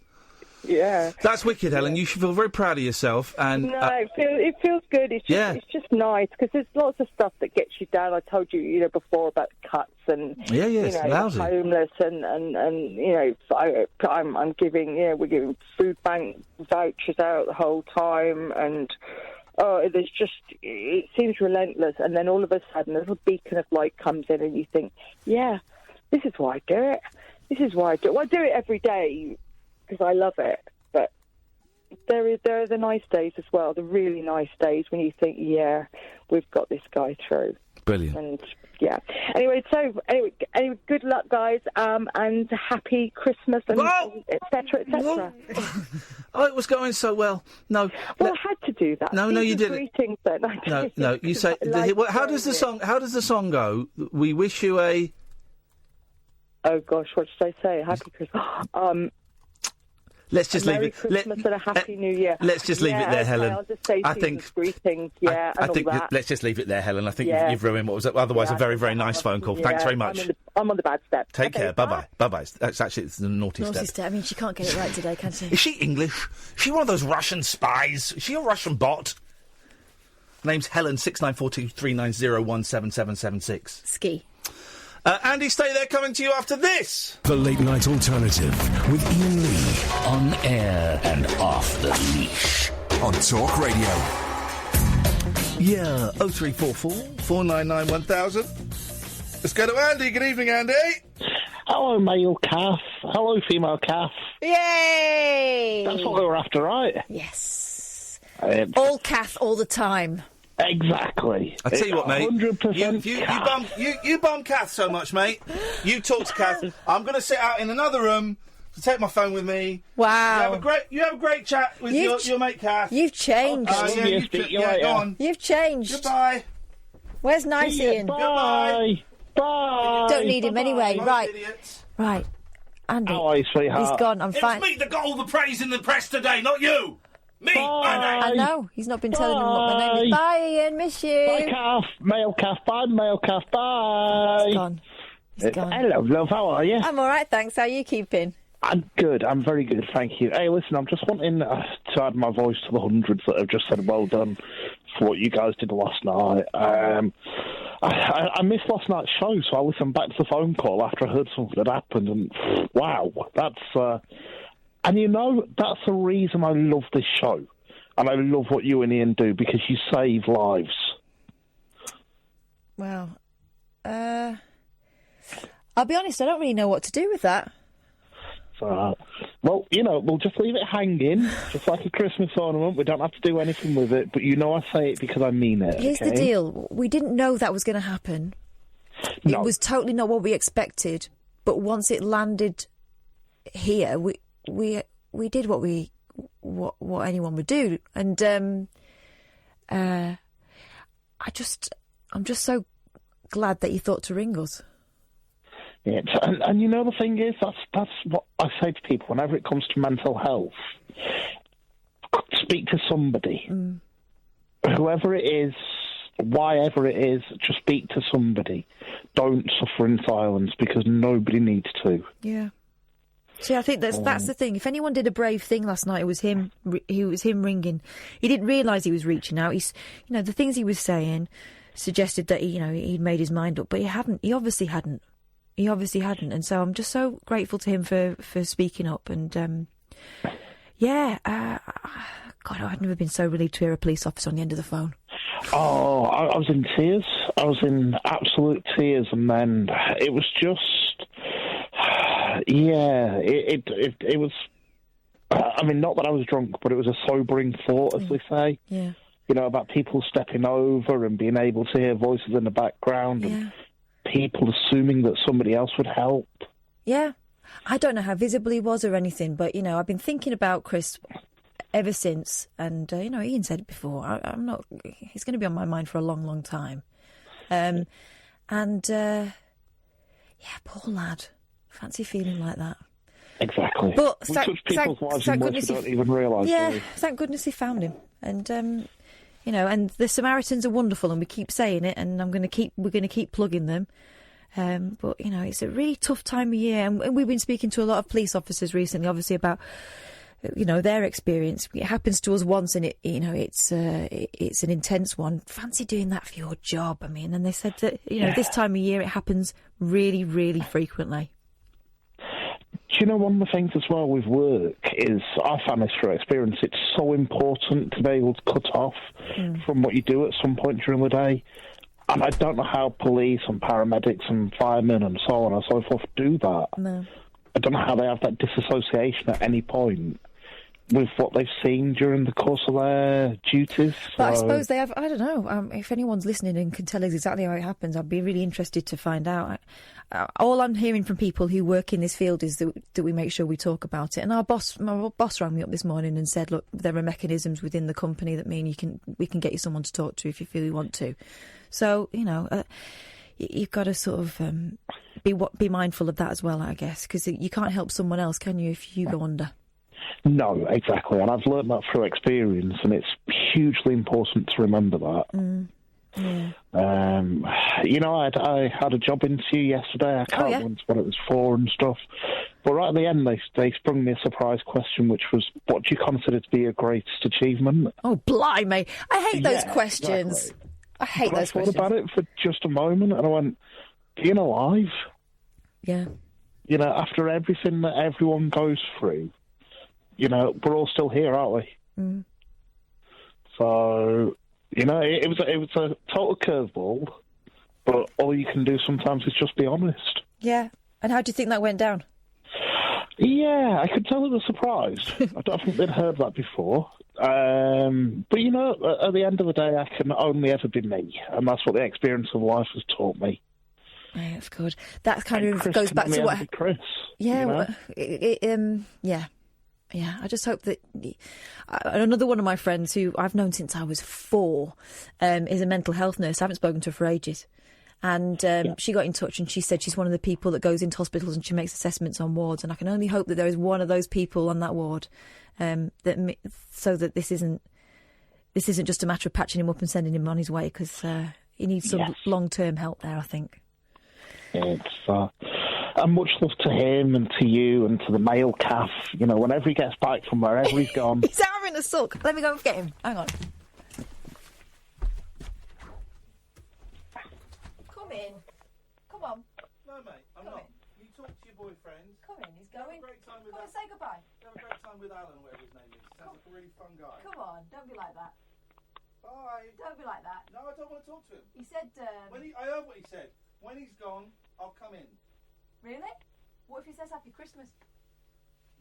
Who's going to set him straight? I'm going to let him say it. I'm going to let him say it. Happy Christmas, Ian. Yeah, Happy Christmas. Love you guys. Bye. Take care of yourself. You too, Kath. Have a good one. Thank you.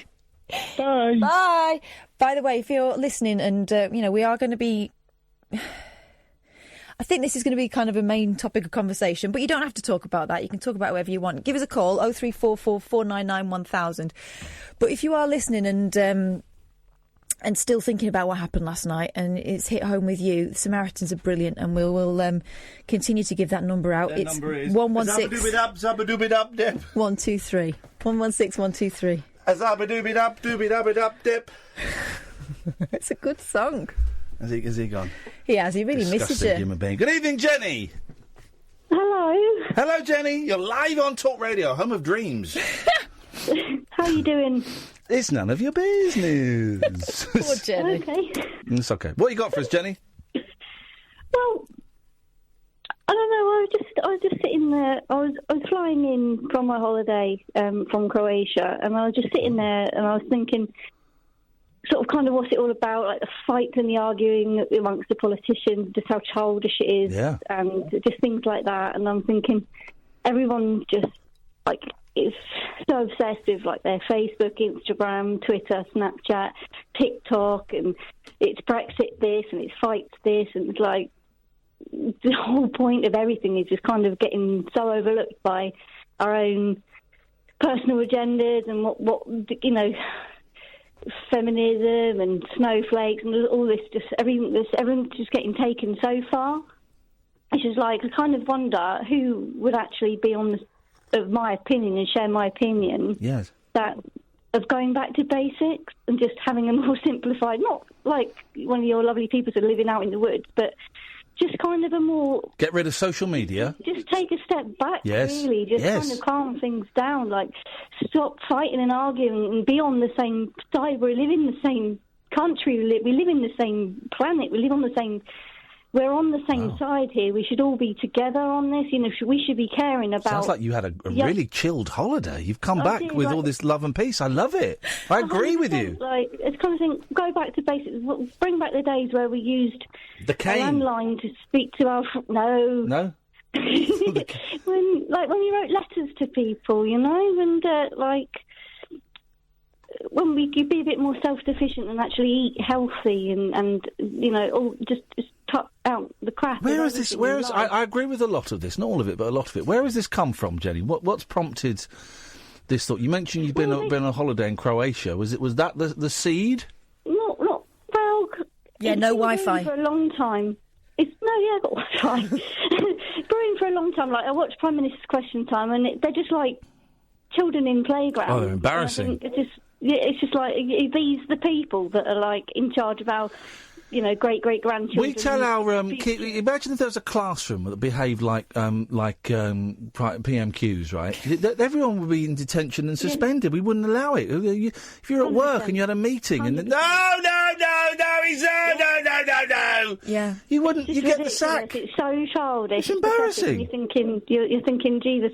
You know, and I mean, no one knows what's going on with Brexit. You know, you can't. I mean, I tried to book like another holiday for after March. You either can't, or it's just like so confusing. Do you have to go to London to get a visa just to go to France? I mean, what's going to be on with the roads are going to be chaos. It's like, do we actually need to be doing this? Is it worth it? You know. Meanwhile, it's all about who called who stupid. She called me stupid. Yeah. No, it's petty. It's silly. People shouldn't. I believe in. She's stupid. He's a knobber. They should all get a kick up the backside and sent to Russia. He's a knobber. He's a knobber, and she's stupid. There you go. I've said it. She's a stupid woman, and he's a knobber man. All right, I've said it. That's what I think about them. Get rid of them. And have what instead? Jacob Rees-Mogg, a man who says what we're all thinking. Does he? Yes, he does. I don't know. There's just no perspective at the moment. People have just gone off on tangents about, like, people have just taken everything so far. It's like you can't say anything. There was this, social media obsessing. They've taken things out of schools. I mean, I'm just too scared to say anything. To say Merry Christmas. No, don't be scared to say Merry Christmas. Be scared to say Happy Christmas. Well, around here especially. You can't say anything. You can't do anything. Yes, you can. You can. No, hang on a minute. Now we're getting crazy. What can't you say? Because you can say it. Well, the children in the nurseries can't sing "Blah Blah Black Sheep" for fear of offending someone. Oh no, Jenny, that's not a true story. Yes, they can. That's not a true story. That's a made-up story. That's a lie. A lot of people with a lot of children, and they come back saying that they can't do this. Tell me who you've spoken to where their kids aren't allowed to do blah blah black sheep. Because it's not true. That's not a true story. Trust me. That's the story. That's a nonsense story. It's not true. It's not true. Yeah, we all hear different things, don't we? But I can tell you. No. I can tell you that's not a true story. That's not true. It's like you're allowed to say Merry Christmas, you're allowed to sing Christmas carols, you're allowed to sing Bar Bar Black Sheep. What else are you worried that you can't do? I just think that people are very scared of offending people that they can't really freely be comfortable with doing what they want and saying what they want. What do you want to say? What do you want to say that you don't feel that you can comfortably say? You will not be judged here. It's like, for example, like in sports days, they don't do three-legged race and no child can lose and things like that. That's not true. Got to be so perfect, that's not true. That's not true. When we were growing up, you could make mistakes. Yeah, but that's not true. That's not true. My kids do three-legged race. Why couldn't they do a three-legged race? Oh, because of the three-legged Muslims. No, my God.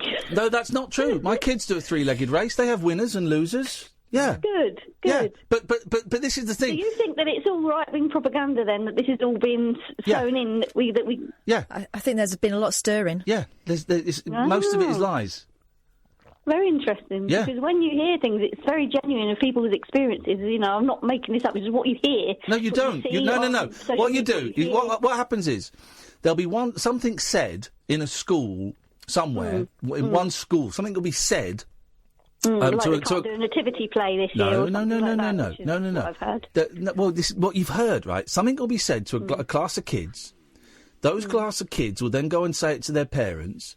And somewhere along the way, the subtlety will get lost. One of those parents will tweet, our kids can't do this because of bloody Muslims. The Daily Mail will then get that story, that tweet, and turn it into a story. But what you don't ever see is the school contacting the Daily Mail and saying, no, that story's not true. And the next day, the Daily Mail publishing an apology going, we got it wrong. You are allowed to call them blackboards. Oh, yes. And, like, manholes, you're not allowed to call them manholes. Yeah, but you are. First of all, you don't call them blackboards. Here's the reason you don't call them blackboards anymore. Because no one has blackboards. They have whiteboards, right? They have whiteboards. But when you see a blackboard, you're allowed to call it a blackboard. You're allowed to call it a blackboard. Yeah. You're not... the one of those things that might be true is that we... You're not allowed to... Yeah. You're not allowed to what? You're not allowed to have a bollywog anymore on a jam jar. Well, no, that's the one. That's what I was going to say. You're not allowed to, the gollies are frowned on, and we don't use the full word because the word beginning with W, the last syllable of golly, that is an offensive, pejorative word, which has the same connotations as the M word. I agree with, of course. I don't believe that you should offend everybody. But you understand why WOG is an offensive word, don't you? Oh God, yeah. Absolutely, yeah. So and you understand why gollies are offensive dolls. Now, I had a golly as a kid, but I understand why they're offensive dolls. Yeah. They're belittling. Oh yeah, of course. They're belittling black people. Where do people draw the line of I think the line is drawn. I think the line is drawn quite clearly. The line is on one side you've got like black dolls, like you can get black Barbies and things, and on the other side of the line is dolls that are based on racial caricatures. Of black people from about 150 years ago, which are the gollies. Yeah, that's the line. Like snowmen and stuff. Like, you can't call a snowman a snowman because it upsets and offends the feminists. Or, for example, I'm nothing. I'm neutral. It's like you're talking complete and utter bollocks. What do you mean you can't call a snowman because it offends the feminine? Is this a prank call? Are you? I'm going to say this with love, Jenny. Are you thick? Because you're talking utter rubbish. You can't call snowmen because it upsets the feminists. This is why I want to go back to basics, because I'm sick of seeing... I want you to go back to Croatia. You're an absolute lunatic. Go away. What a thick, stupid woman. Oh, Jenny. She knows that some feminists are men, right? No. The snowmen... No, you feminists. Snowmen and gollies. Talk Radio. The Late Night Alternative with Iain Lee on Talk Radio. We have ways of making you talk. Please, Daddy, don't get drunk this Christmas. I don't want to see my mama cry. Please, Daddy, don't get drunk this Christmas. I don't want to see my mama cry. Just last year when when I was only 7. Now I'm almost 8, as you can see. You came home a 11:15 and fell down underneath our Christmas tree. Please, Daddy, don't get drunk this Christmas. I don't want to see my mama cry. Please, Daddy, don't get drunk this Christmas. I don't want to see my mama cry. Mama smiled, looked outside the window. She told me, son, you better go upstairs. Then you laughed and hollered, Merry Christmas. I turned around and saw my mama's tears. Please, Daddy, don't get drunk this Christmas. I don't want to see my mama cry. Please, Daddy, don't get drunk this Christmas. I don't want to see my mama cry. No, I don't want to see my mama cry.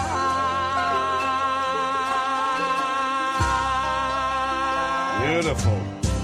I remember when I was at Absolute Radio, and loads of people piled into the studio because we were allowed to just invite listeners in then without having to fill out health and safety forms. Sorry, we don't do it here. And we all sang, please, Andre, don't get drunk this Christmas. Do you remember that, Andre? Probably not. You were steaming. You did get drunk that Christmas. Well, Ian. Good evening, Andre. You know Ding Dong Merrily on High? You're not allowed to say that now because of the Muslims. Because of the donglers. Well, Ding Dong Merrily on High? Ding Dong, of course, is racist. Yeah. Merrily on High is drugs, and which Muslims are forbidden from taking, and it's seen as a slur against Allah. What about a tune by Ain't Nowhere? Turn your radio off! No. Yeah. Yes!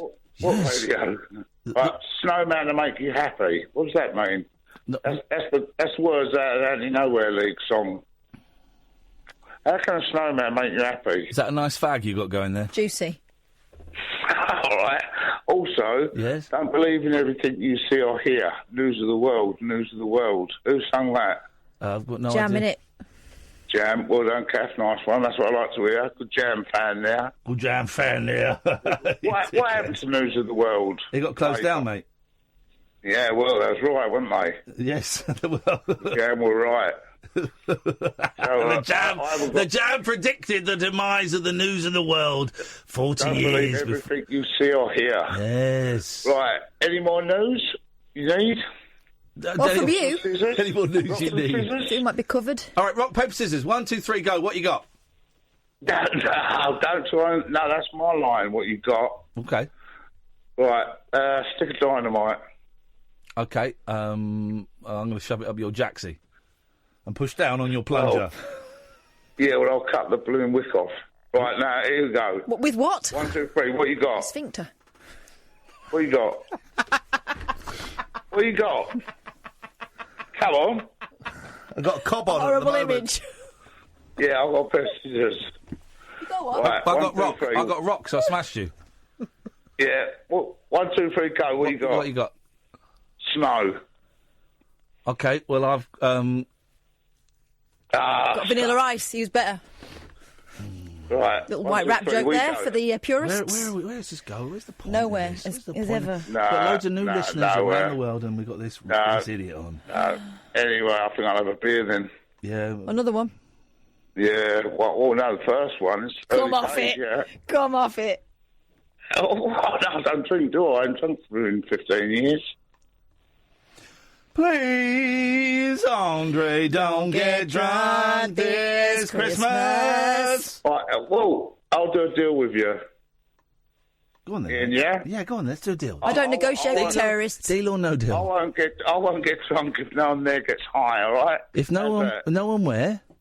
If no one there gets high, I won't get drunk. Well, what do you mean no one where? Anywhere. Right, well, I got a feeling someone's going to get high on Christmas Day. Christmas Day is not a good day to get high because all the dealers are shut. No, it's not.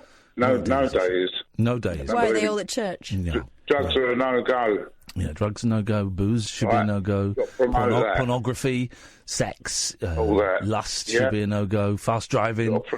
Promote all that. Should be a no-go. Violent video games should be a no-go. Sweeties. Well, I bet you can't stop that, can you?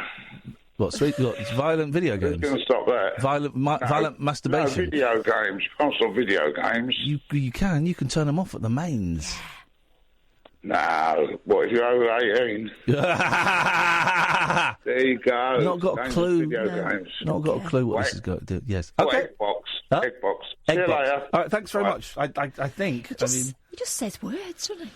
Jesus. Well, the switchboard's empty for the first time tonight. We've got another 45 minutes to go, dear listener. If you want to give us a call, 0344 499 1000. This is the Late Night Alternative with Iain Lee and Catherine Boyle.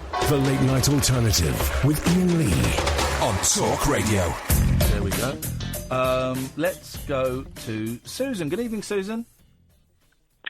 Good evening, Ian. Good evening, Catherine. Correct order. Well, I have to, don't I, with you? Yes, you do. You don't have to do anything, yes, you Susan. Do. Resist. I don't mind. Rejoice, rejoice, we have no choice but to carry on. Hey, it's nice to hear a little giggle from you, Susan. You all right today? Yes, thank you, darling. I wanted to say to both of you, thank you very much for being sweet to me last night. You were both very, very sweet to me, and it meant a lot to me. You were very, very patient and sweet.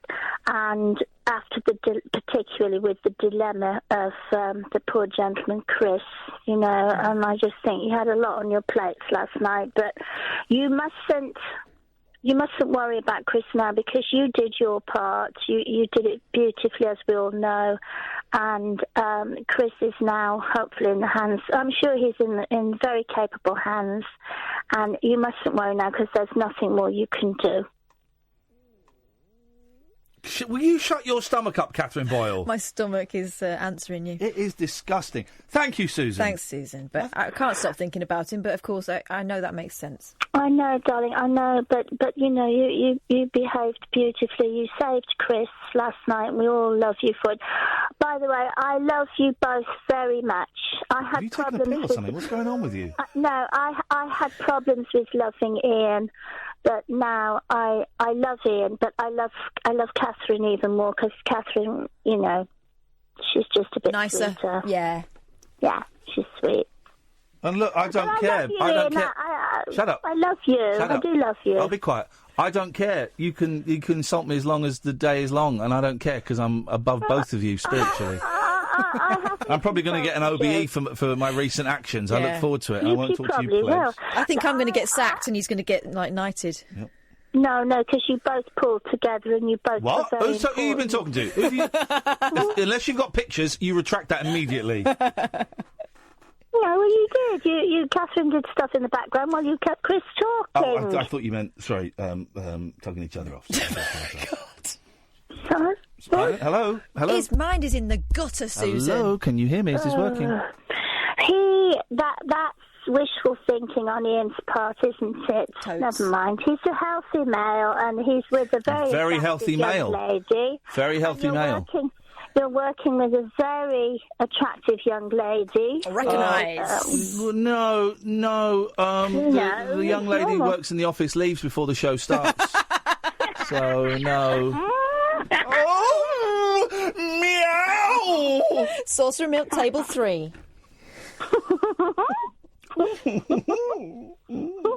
Oh, how girlish. I love it. So, what do you want me to name a subject, and I'll talk about it, Ian? How about how to say goodbye? You always funny. I love you, but you know. Yeah.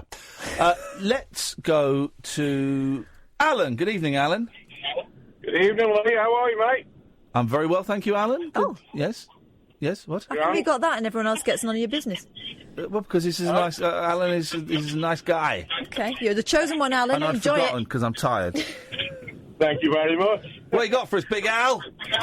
Well, I thought I'd just say Happy Christmas to both. No! Whoa! What? How does the song go? We wish you a... Merry Christmas. Right. So what do you say? Merry Christmas. Thank you, I accept that. I will not accept a Happy Christmas. I will not Say accept you're Happy Christmas. and shove it where the sun don't shine. Well, that's it. How are you, Kath? Are you okay? I'm all right. I'm all right. That's good. I'm just on the motorway at the moment, just going up to Birmingham to deliver, and then back to the depot. What you carrying tonight, Alan, or is it top secret? Just food products. Food products, you say? Pussy pigs. Food, yes. Oh. Food going up to Tesco. Oh, it won't be pussy pigs. It'll be...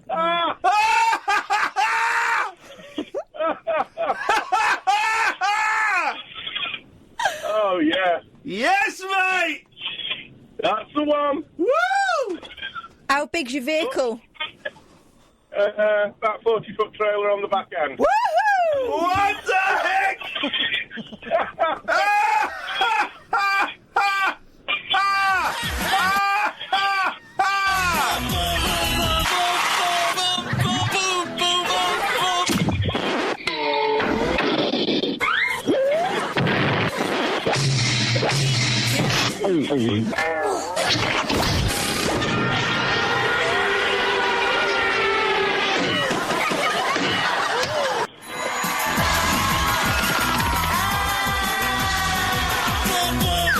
You go steady in that. That's a big one. Hey, to the bacon. Boom! Boom! Boom, boom! Thank you, Alan. Tatty bye. He shouldn't be driving. No, he's a maniac. He should not be driving. Simon's having trouble with the phone. The phones have gone crazy. Here's the thing. Loads of people phoned in. Simon's trying to phone them back, because that's what we do. It's on our... The calls are on our dime. No one's picking up. What the... What is going on here? Have I got that right? So, no one's picking up. Is it Russian interference again? This Russian sex bots. I'll tell you what we're going to do. Yeah. Actually, we're going to go to Levi. Hey, Levi. Hello, mate. You all right? That's none of your business. Go back in the room. Hello? Hello, Levi. Hello, mate. Yeah, you just had someone on there talking about religious stuff, and you asked someone and they said something, and you said, "Oh, you don't like Muslims," and that sort of hit with me. Did it? Why, do you not like them as well? I do like them, and Oh, look at you! What a forward-thinking young man. No. What I think is that it's not fair to hate Muslims. It's okay to hate the ideology. Yes.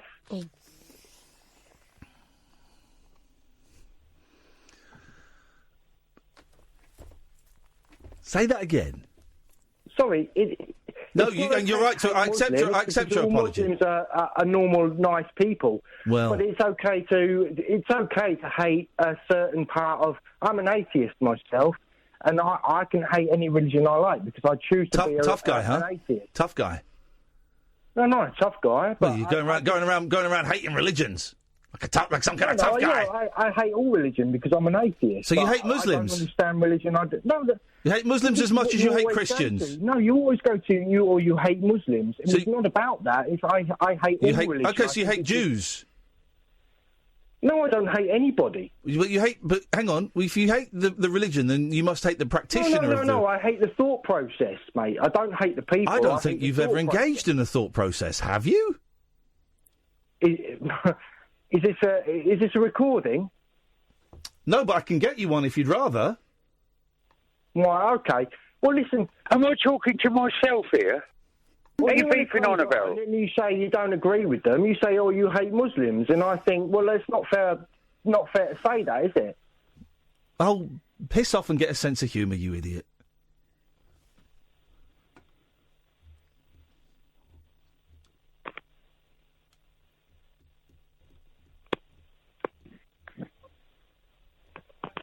and learn how to hang up.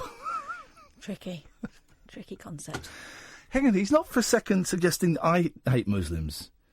Is he? I think he saw the bat signal, but didn't realise it was actually for the Joker. I'm too tired to... I could have had fun with it. I'm just too tired.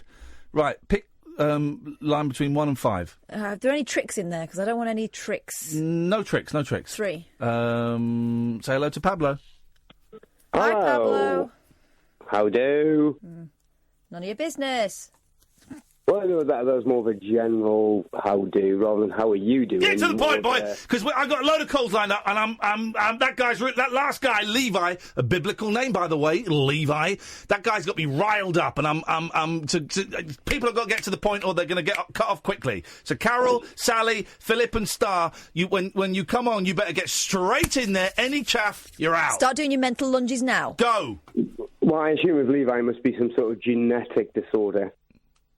Right, you're gone. Pick between 1 and 5, but not 3. 2. Philip, get straight to the point, buddy. Thanks for calling.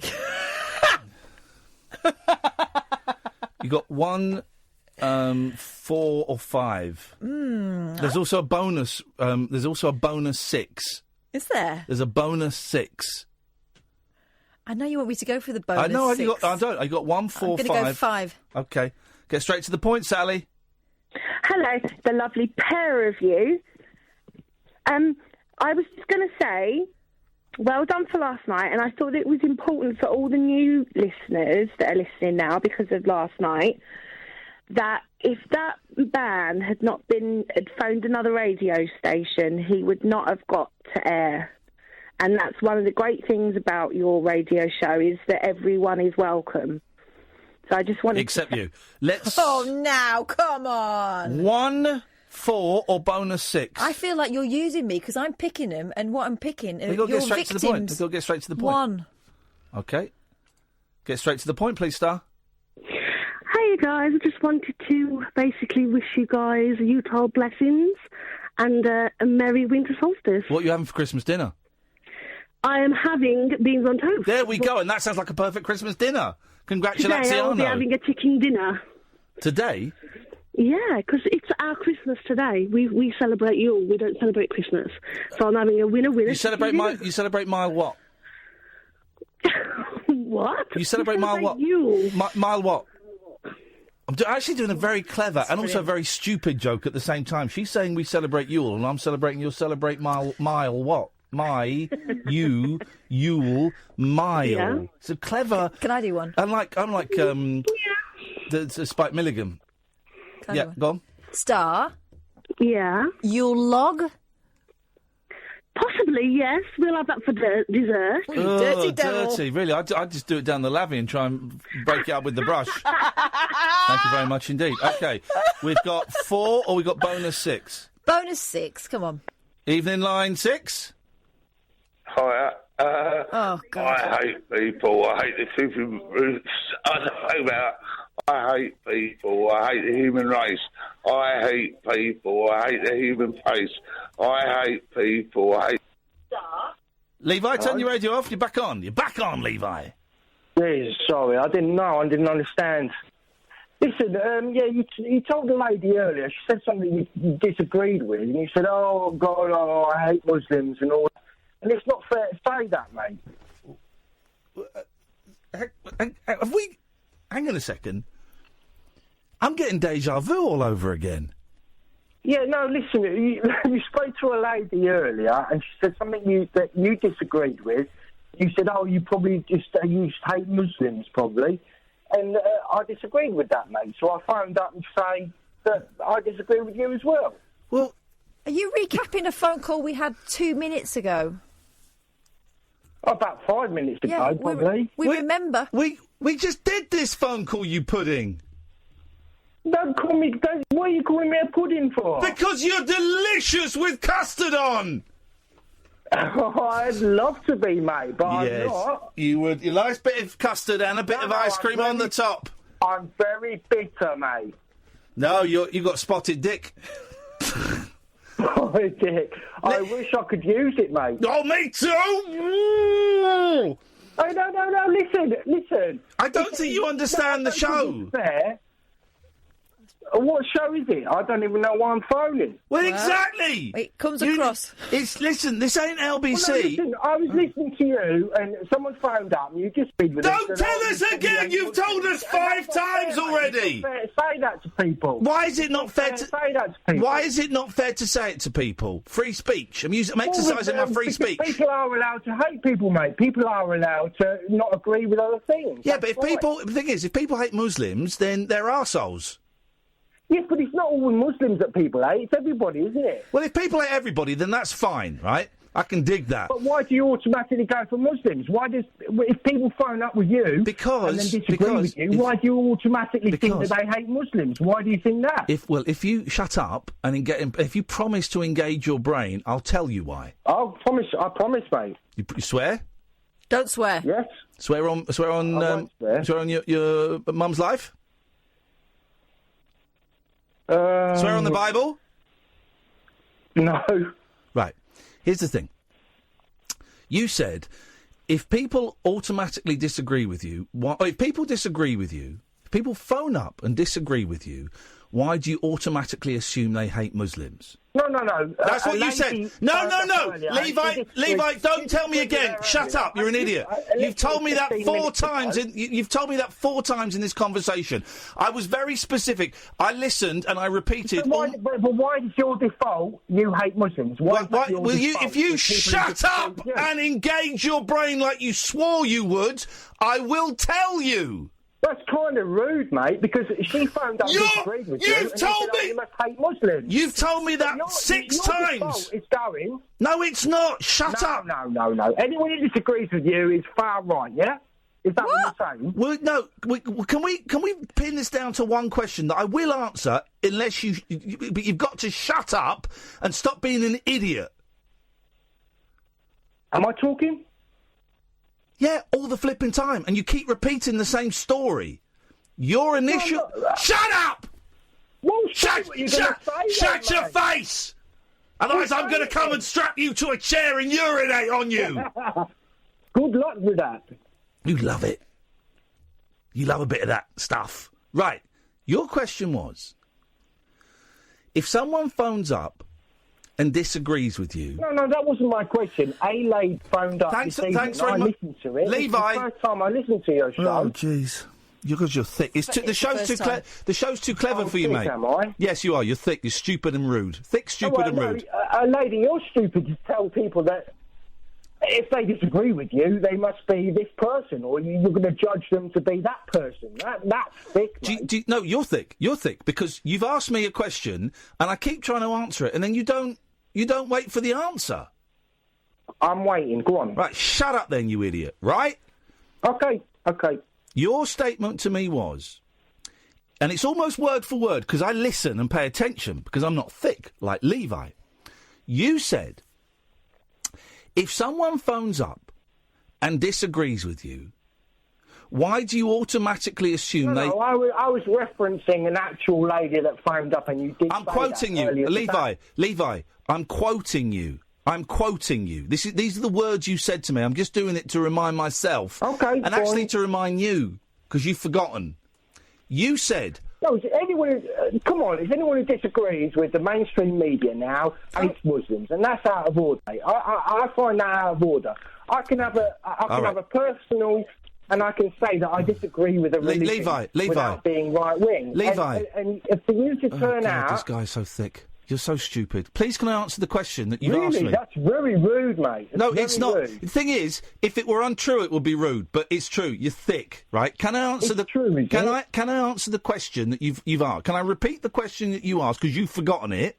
And then may I? I haven't forgotten it. A lady phoned you up and said... This is the 8th time he's told us this. You said you probably hate Muslims. This is the 8th time you've told me this. That's exactly what you said. This is the 8th time you've told me that story in this phone call. That's not included in the first phone call you made where you told me about 5 times. So what I'm going to do, Levi, is again I'm going to repeat the statement, quote the statement that you gave to me, and then I'm going to answer it. Okay? Listen. Are you listening this time? Because you said listening the last 4 times and you weren't, because you're thick. You said. I'm thick. You said. Yeah, you're stupid. You're the most stupid person I've spoken to tonight. Stupid. I'm very stupid, yes. I'm glad you've learnt something tonight. Right. I do, mate. I agree. Well done. Congratulations. You've learnt. You're going to go away with something tonight. So, you said to me, quote, why is it if someone phones you up and disagrees with you... No, I said a lady phoned you up. I didn't say I'm quoting you. I'm quoting... No, it is. Jesus, you're stupid. All right, OK, well, I changed my quote and I say a lady phoned you up and she disagreed with you and said you probably hate Muslims as well. And I think that's out of order, mate. OK, well, go and listen to another radio station that's dumbed down for thickos like you, because this show is too clever for you. You're an idiot. Is it? Yeah. Is it really? Yeah, it is. Yeah, it is, really. Yeah, it is. Well, why, because you've judged me as well, haven't you? Yeah, I've judged you as a thicko. But you haven't listened to what I've got to say. I've listened to it 9 times. I've listened to it 9 times, and I've worked out that you're a thicko, and this show's too clever for you. So thanks for calling. Go and listen to LBC. Oh, OK, you get your money for being rude, that's fine. But listen, I'm telling you that the majority of people in this country... Yes? Oh, that's held your interest, hasn't it? No, because I'm waiting for you to finish... Oh, go away. Go away, little boy. Answers on the back of a postcard, please. What he was saying was, quote, it's a quote. It's a quote. If someone phones you up and says they disagree, and they disagree with you, why do you automatically assume they hate Muslims? End quote. I didn't even get that far.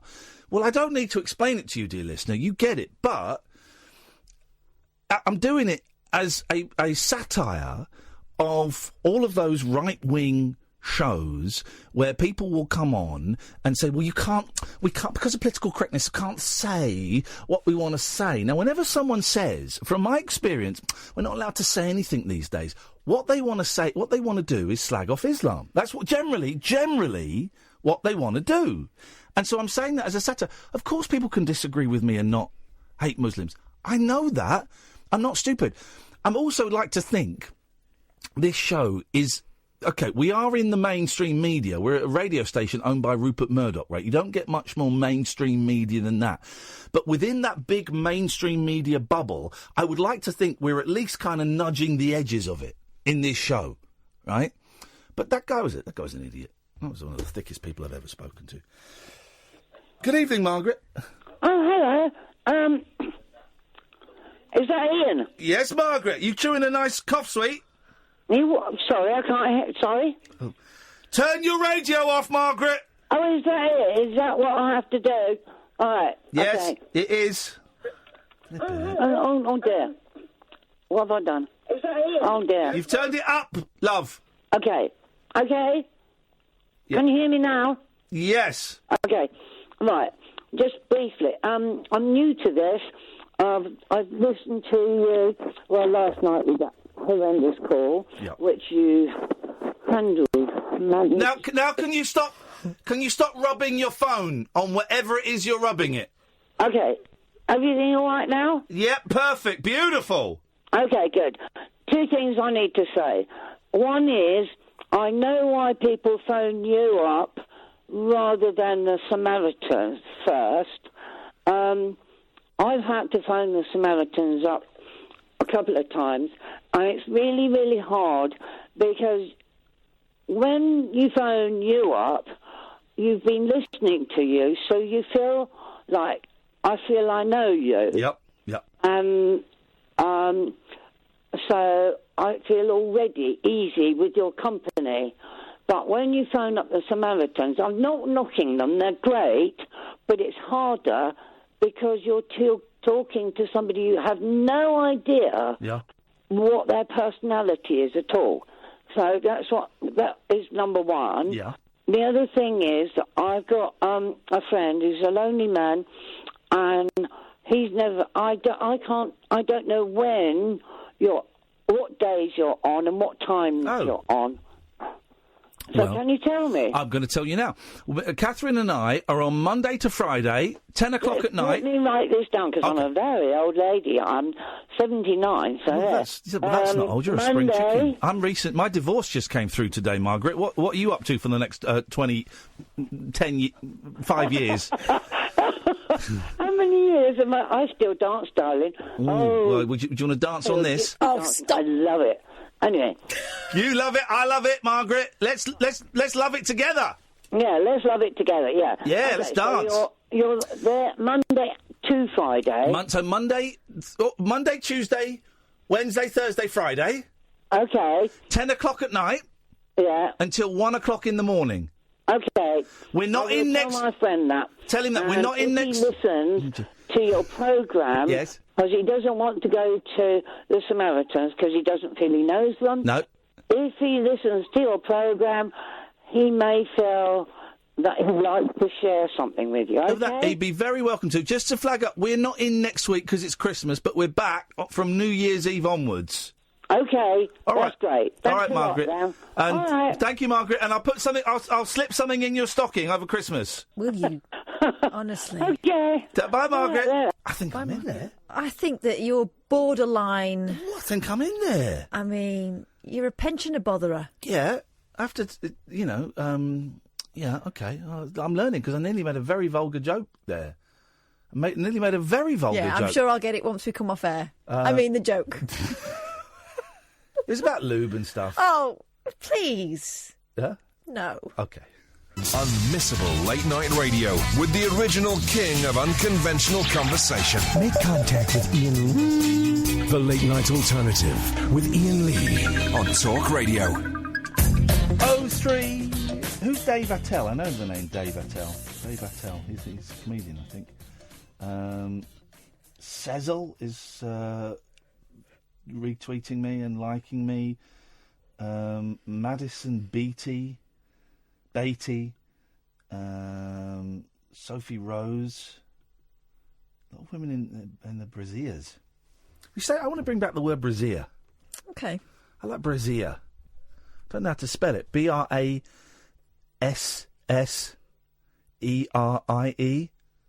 No. Try again. BRASSERIE.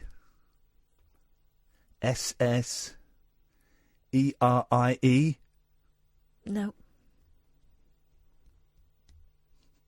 I'm spelling brasserie. I know. Try again. I'm just going to It's a very similar situation that Eamon Holmes had earlier on with Sarah Khan. Yeah. They were talking about the Revenant. Yeah. And he said, I don't know what it means. And she said, it means to be very respectful. She'd looked it up. To be very respectful. And then she started spelling out Reverend. Over and over again. Let's try Philip. Good evening, Philip. Hello there. Hello there, Philip. Good evening, Ian, and good evening, Kath. Thank you. I like that. Excellent. Well done. Yes, Merry Christmas. Merry Christmas and Happy New Year to you all. Thank you, sir. There you go. Thank you. Have you heard of an artist called Gordon Lightfoot? Have I? Sorry, I've just been distracted because I'm now being followed by a porn star, Sheridan Love. Wow. She is AVN nominated Hardcore Performer of the Year 2015. Right. Have we heard what? Sorry. Have you heard of a chap called Gordon Lightfoot? Gordon Lightfoot, yeah, of course, Canadian singer. Yeah. Yep. Yes. Yep. Yeah. Yeah. Good. Yeah. Good. I don't know much. What was his hit? He had a big hit. He had a. If you could read my mind, love. That was him, wasn't it? Yeah. Yeah. And Daylight Kid to Go Home. Yeah. Classics. He also appears in the Bare Naked Ladies hit Popcorn. He does. No, not Popcorn. No, Snack Time. Snack Time, yeah. Does he? Yeah. Yeah. I didn't know that. Yeah. You learn something new every day, don't you? If you listen. Do you want to fight? No. Coward? No, of course not. I don't want to fight. I don't want to fight you, brother. I like Philip. I like Philip. I don't want to fight Philip. But I just Right, want to fight okay. someone, Philip. I feel feisty. You feel feisty? Yeah. I had a wrestle. I wrestled with my two boys on the bed today. They wanted to wrestle, so we had a wrestle. Proper pillow fight, slamming pillows into each other. And it's just woken something in me. I want to be physical. I want to engage in fighting. I want to cause pain. Fight club. I want a fight club. Problem is, no one talks about it. Have you ever punched someone in anger, Philip? No. Okay. Not even a sibling. No. Well, Okay. Good. You're good. You're a good it's man. the wrong thing to do. You're going to go to heaven. Am I? Maybe, if it existed. Too true. Be nice there, nice and quiet. It's too noisy here. Too noisy, no. Yeah? Yeah. No? Okay. Is it? Hello. Goodbye. Bye. I like Philip a lot. I like Philip a lot. That is some caller. Good evening, Carol. Hello, Ian. Hello, Cass. Merry I'm Christmas. Hey, I wondered where you'd gone. I bought a smartphone. Oh. It's not going They're smart well. enough not to ring us. No. This stupid thing gobbled all my numbers up. Oh. And I kept taking a photograph of my feet instead of ringing people up. It's just, this whole poking the screen and swiping it with my thumb, and that's all got a bit much. Isn't it? I know. Isn't it, though? But I don't like being on the internet when I'm walking about. It's all very strange. Well, it means that the government can monitor you. Yeah. Oh, by the way, I'm sorry about the interference in the phone answering. I was riding down the stairs in my stair lift, and I think it interfered with the frequency. Uh-oh. How fast does it go, Carol? 0.8 mile an hour. Yeah, that'll do It's it. going to feel pretty speedy. I know. Listen, I don't know if you can hear this. Go on. Can you hear that now? That's it going up the stairs. Hang on. And you can call it and everything from downstairs, and it'll go. See, it's bleeping. That's like, I'm on, I want to be heard. I'll tell you something. If I hear another thing bleep for the rest of my life, I'm going to hit something. But I won't. I'll probably hurt myself more. That's a great story. Thanks for sharing it with us. But I thought, try to lighten the mood a bit. And that's exactly what you've done. You've done it by starting to hit a stair lift. You've lightened the mood in a unique way. Well, try to be helpful like you do. So anyway, I buzz off because you know I'm like, can't shut up, and I don't want to make anybody cross. Thanks very much for calling. Now the story's made Australia. I've just seen. Listen to this. I don't want to blow my own trumpet because I don't have one, but a UK radio host has been hailed as a hero after saving a dying man's life while on the air. Iain Lee, a renowned talk radio presenter. Could you look up the word renowned and get a dictionary definition of it for me, please? Please. The New York Times called me a top radio presenter. Australia's calling me renowned. Look up renowned. Known or talked about by many people, yeah. Yeah, that's right. Normally because of stupid stuff he said. Was hosting the late night alternative programme earlier this week.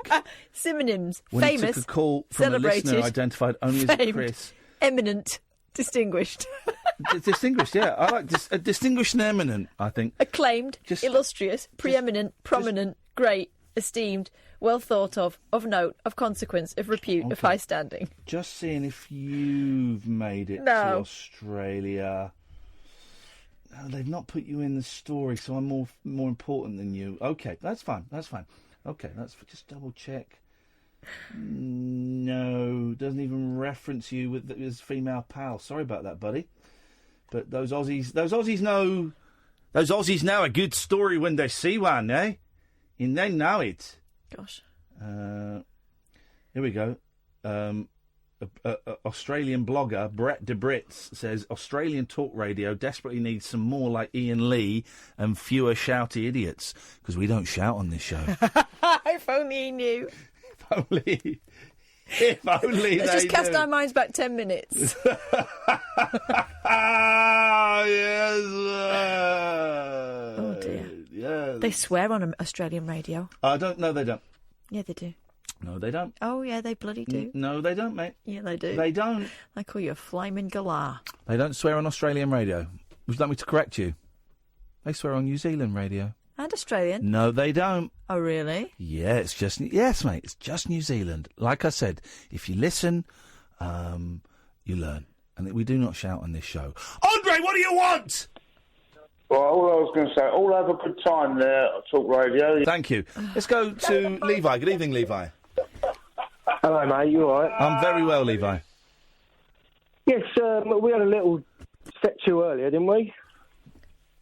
Well, yeah, whatever. I've forgotten about it already. It's so boring and dull. Oh, right, okay. Well, listen, I mean... If you're just going to repeat this... Well, you are. If you're just going to repeat the same... I'm not going to repeat anything. I'm not going to repeat anything. I just... I mean, you called me stupid and He just said, I'm not going to repeat anything. I'm not going to repeat anything. Okay, all right. Yeah, we go. Yep. Okay, well, I mean, what I was going to say was the majority of the people in this country are atheists, but couldn't give a monkeys about any religion. Okay? So what? What's that got to do with my life? So what? So when someone disagrees with you and says, "Oh, you probably hate Muslims," then that's a bit of a. You didn't let. Okay, you're right. You're right, Levi. Thanks for that. I'm going to take that on board and never do it again. Thanks a lot. Thank you. You're welcome. Idiot. Dick. He's going to hang up now. Look, he's called me a dick and he's going to hang up. He got me. He got me. Oh man. He called me a dick and then hung up on me. Oh, God, how am I going to sleep? Levi don't like me. Levi don't like me. Is he going to ring up in No. 5 minutes and say, I No. just called you a dick? No, because it's over for him now. He got the final word. The final word was calling me a dick. Oh, man, and then hanging up. Oh, that showed you. What's the majority of people in this country? There's a call from New Zealand, which we're having trouble connecting to, I think. Because they're too busy swearing on their radios. That's what they do. It's funny, because when we had Id... Yeah. Who? He didn't swear, did he? My tweets have gone up again. I'm getting now about... Is New Zealand woken up? 200 or 300 a minute. A minute. So I can't read any of them.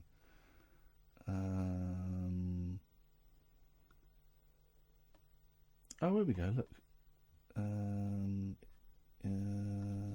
Okay.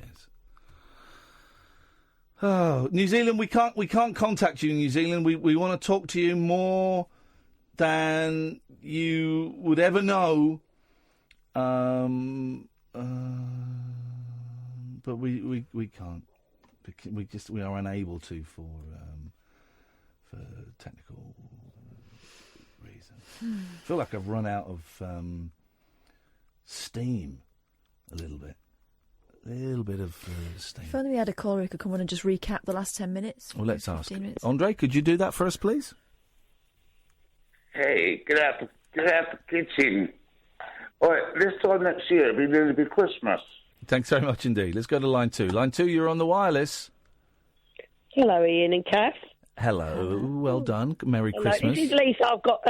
I've got a very sore throat, so I just want to wish you both a very Merry Christmas. Oh. I love the show. I've loved you for years. I've listened since LPC. Hey, And, Lisa. And if you're drinking Baileys next week, just think of me. And that's time I got drunk on a Friday night in the middle of the year. Say that again. What? So if we're drinking Bailey... If anybody drinks any Baileys, Yes. possibly Kath, not you. Yeah. You're not allowed. No. But if Kath drinks the Baileys, just remember it makes the bed swim in the morning after getting drunk on a Friday night. So it's a late night alternative. So Lisa, thank you very much indeed. You're a very naughty, boozy lady. Let's go. We'll just rattle through some of these now. Let's go to line 1. You're on the wireless. Hello, just wanted to say thank you, Ian, thank you, Kath. Absolutely love the show. I know you're out of time, so just wanted to end it with that. What a bumlick! What a bumlick! Keep going! What a Keep going! bumlick! I'm not. Let's go to line 3. Hello, line 3. You're on the wireless. Sorry? Sorry? That's me. That's me. Hello? Yes? Yes? Hi there. I'm going to call myself David for the purpose of this call. I was just listening to Wednesday's show where you saved Chris. And first of all, congratulations, it's brilliant. Secondly, I've been in a similar position myself. Sorry, can you hear me? I can, but there's a weird echo when I speak, so I'm going to keep quiet and you speak. It's because I've got you on speaker. How's that? Can you hear me now? Yeah, there we go. It's working perfectly. Yeah, we've got about a minute. Go on. Yeah, sorry. I realised I left it a bit late. I was just listening to your show on Wednesday, the guy that you say. I was just going to say, really well done to you. I did watch you in the jungle as well, by the way. That's good. Thank you. No, a similar thing happened to me. I'll call myself Davey for the purpose of the call. Yeah, okay, Dave. But I was working in a building. The guy that tried killing himself, he tried to jump.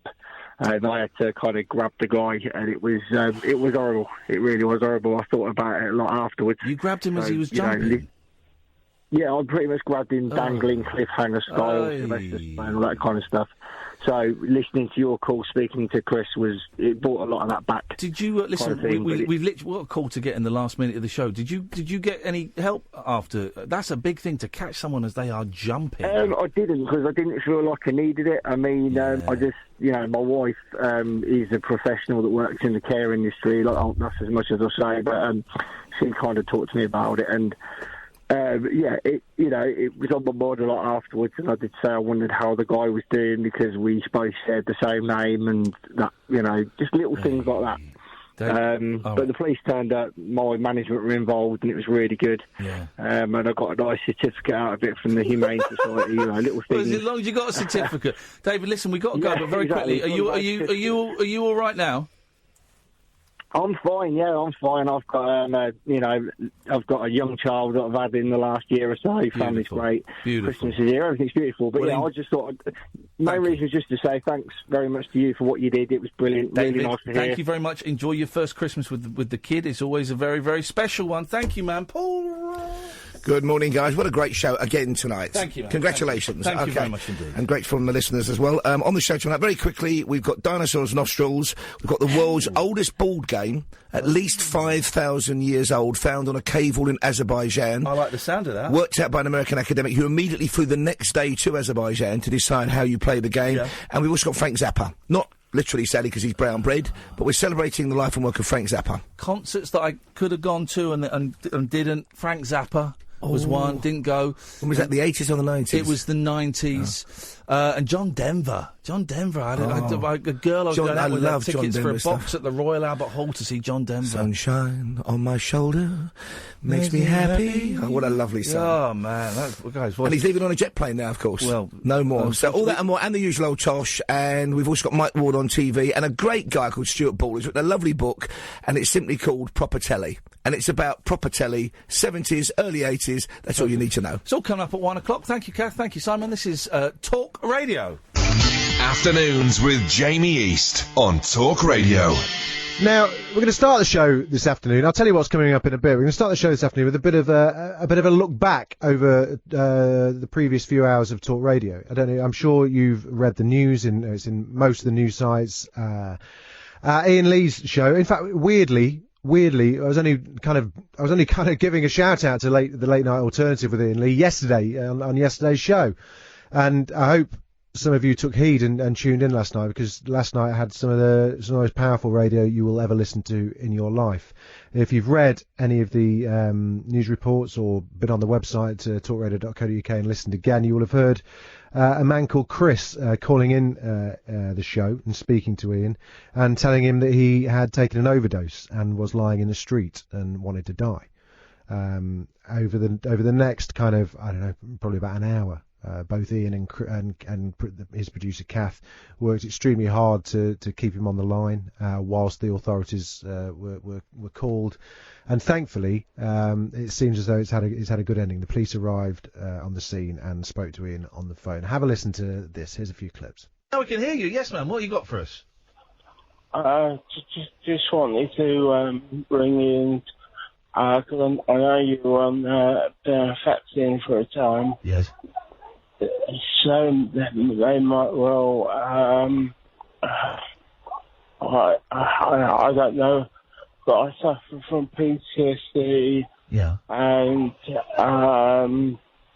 just general depression, and I've taken an overdose, but I don't know. I know you want to die, brother, but I love you.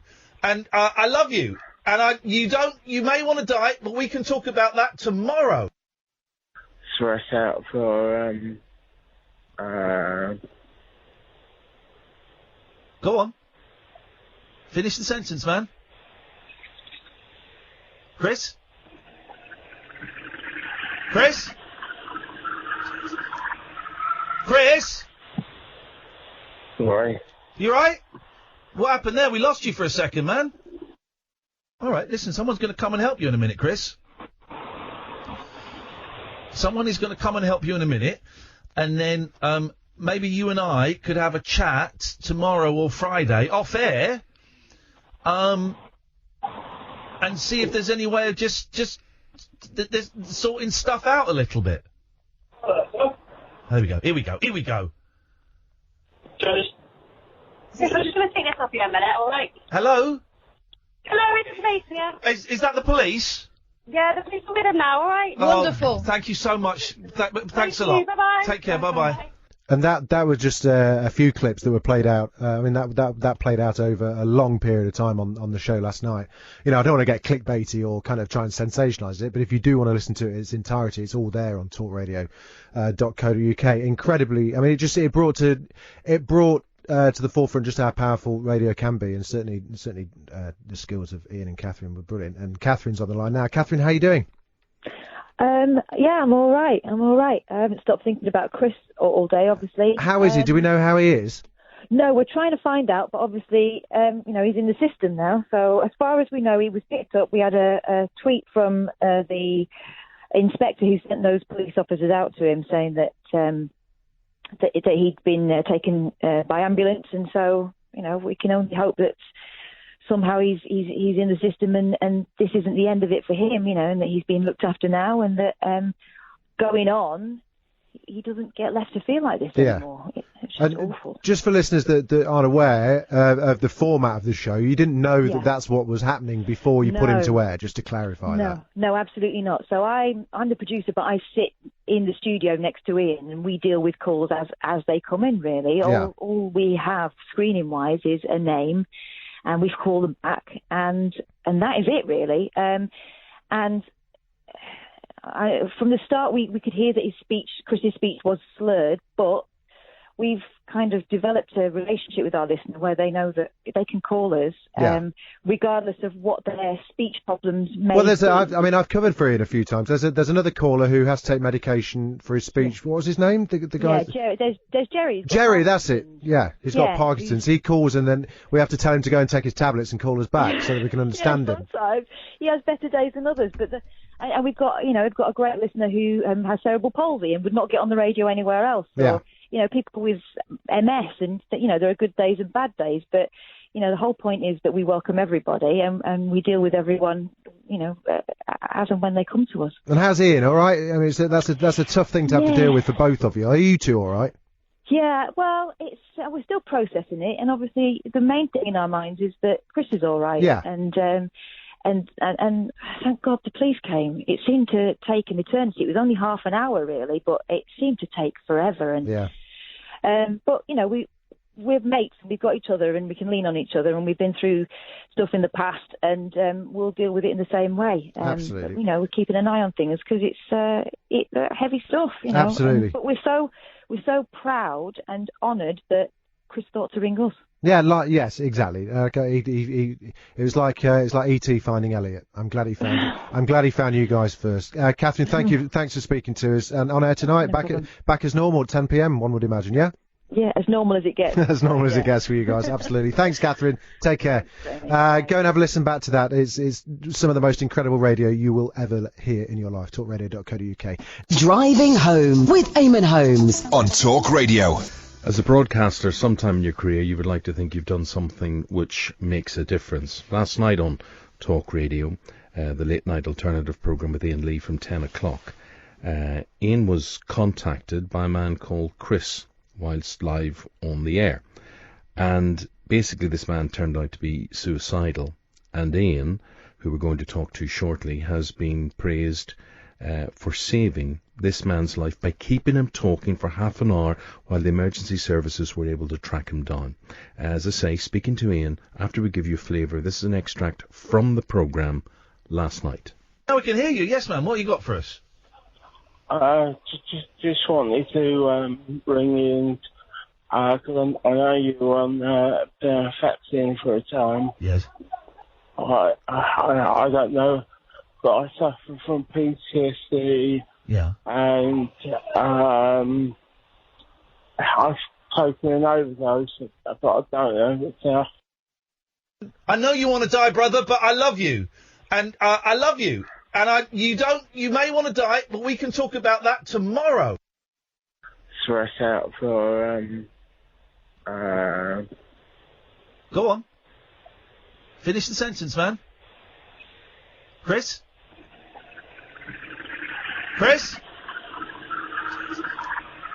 Chris? Sorry. You right? What happened there? We lost you for a second, man. All right, listen, someone's going to come and help you in a minute, Chris.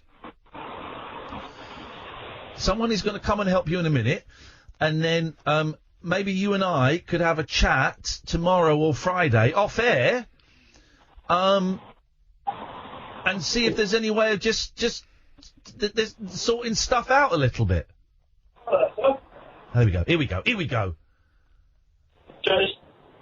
just going to take this off you a minute, all right? Hello? Hello, it's the police here. Is that the police? Yeah, the police are with him now, all right? Oh, thank you so much. Thanks a lot. Bye-bye. Take care. Bye-bye. Well, thank you so much, Iain Lee. So here we are, the day after the night before. Iain, what's the latest with Chris? What have you heard? I haven't heard anything. I haven't phoned him yet because I'm assuming he's still alive. We don't know, but I'm assuming he is. I know that a couple of people connected with Talk Radio called earlier on in the day, and it went to answer phone. I am going to give him a call a little bit later on this evening off air, and see, I don't know, Eamon. I'm assuming he's still alive. And, well, you got the emergency services there, which was amazing. Yeah. And what I wanted to say to you, and to my disdain, to my own disappointment, I'm listening to that call and I'm thinking, would I, as a broadcaster, have held on, or would I have just thought, this is some drunk on the phone, hang up? How did you know the difference? Well, I think you would have known, Eamon. You've got enough sense to know when someone's pulling your leg or not. It was really hard to understand him at the start. And we were having a little joke at the start, me and Catherine, my co-host. And I thought maybe he had Parkinson's or MS or had a stroke, because we get a lot of callers who've got these kind of neurological things. And as soon as he'd said that he'd taken the overdose, both me and Catherine kind of went into emergency mode. She immediately went out of the studio to call 999 and was listening to what I was saying. And once I'd established that he hadn't had a stroke, that this slurring of the voice was because he'd taken these pills, I don't know. It was heartbreaking. I just tried to get as many details out of him as possible. What he looked like. What he was wearing. Sarah and I were listening to you, and we thought, there's a guy, meaning you, that knows what he was doing. You were keeping him talking. You were really entering in that. And for once, obviously, what we do was making a difference in your particular case there.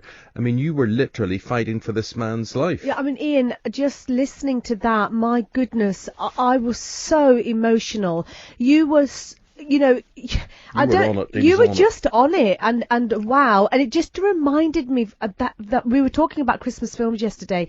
This was a scene out of A Wonderful Life. You've got the man on the, wants to end it. Despair, wants to end it. The angel comes down and says, mate, don't do it. And you were that angel. You really were, Iain. My goodness. No, seriously, what you did was phenomenal. The coppers that turned up and the ambulance people, they deal with this every day. They're heroes. It's funny you mentioned the Christmas films, because we spent the first 5 or 10 minutes just trying to work out where he was. He didn't know where he was, but we established he was opposite a nightclub, and we could name the nightclub, and we knew what he looked like. Right. And once we'd done that, I tried to ask him why he was in this situation, but I wasn't getting anything out of him at that point. It was very slurry, and he kept dropping off. So I just had to talk to him, and I didn't know what to say. So I saw that story that was in the papers yesterday about Christmas films. So then I'm asking him if he'd ever seen Die Hard, and just keep him anything talking. to keep a conversation going. And there were it went on for about 30 minutes, and there were a couple of periods of about 5 minutes where he didn't say anything, and we didn't know if he was alive or not. We just had to keep talking until the ambulance or the police rocked up and could take over. And when they found him, he was certainly alive. I mean, I don't know. I'm going to give him a call, but if he doesn't want to answer... Ian, I mean, I know for a fact that you have come forward about your own personal problems, with depression, etc., etc. And I think it's because there's many broadcasters out there who are very objective. They don't give any part of themselves away or humanity. People don't know who they are. But I think in this case, you're a real testament to actually your audience connects with you because they know who you are. Yeah. And I think that's why he phoned you. Do you get that? Does that make sense? We talk about mental health a lot. I've talked about my flirtations with the idea of suicide in the past, and I'm very open about having phoned the Samaritans a few times to kind of talk me off the metaphorical ledge. So I guess that's, I mean, I don't know why he chose me. He probably doesn't even remember it because he was so... Thank goodness he did. Yeah. Too many people, and particularly men, but women as well, too many people die of this. And as I said to him, whatever problem you're going through, it can be fixed. It can be fixed. It could be difficult and it could be painful, but there is always an alternative that doesn't involve taking your own life. Well, my friend, our respect to you, our fingers crossed that Chris is okay, and you'll report tonight, and a lot of us will be tuned in to find out what the progress report is. But can I just say, Samaritans, if you want to call the Samaritans, if you're feeling suicidal, if you're not feeling suicidal, they are amazing. It's free. It's anonymous. 116-123. You never have to be alone. Thank you very much indeed. Good man. Well Merry done. Merry Christmas to you as well. You too. Thanks a lot. Iain Lee. Wow. Well, what a story. I mean, what a situation. Just listening to that, he just was so natural with it. He was. I genuinely don't know what I would have done. See, I fear that I might have thought, oh yeah, mucking around. Get them all. Yeah, it's wasting time. Get them all. But exactly, but he just knew. He could hear it, couldn't he? Yeah. Amazing. So many sad, so many lonely people, and it's heightened this at this time of year. Yeah. Absolutely. And Ian's right with the Samaritans. They're there. He said they're non-judgmental. 116-123. That is a free number. 116-123.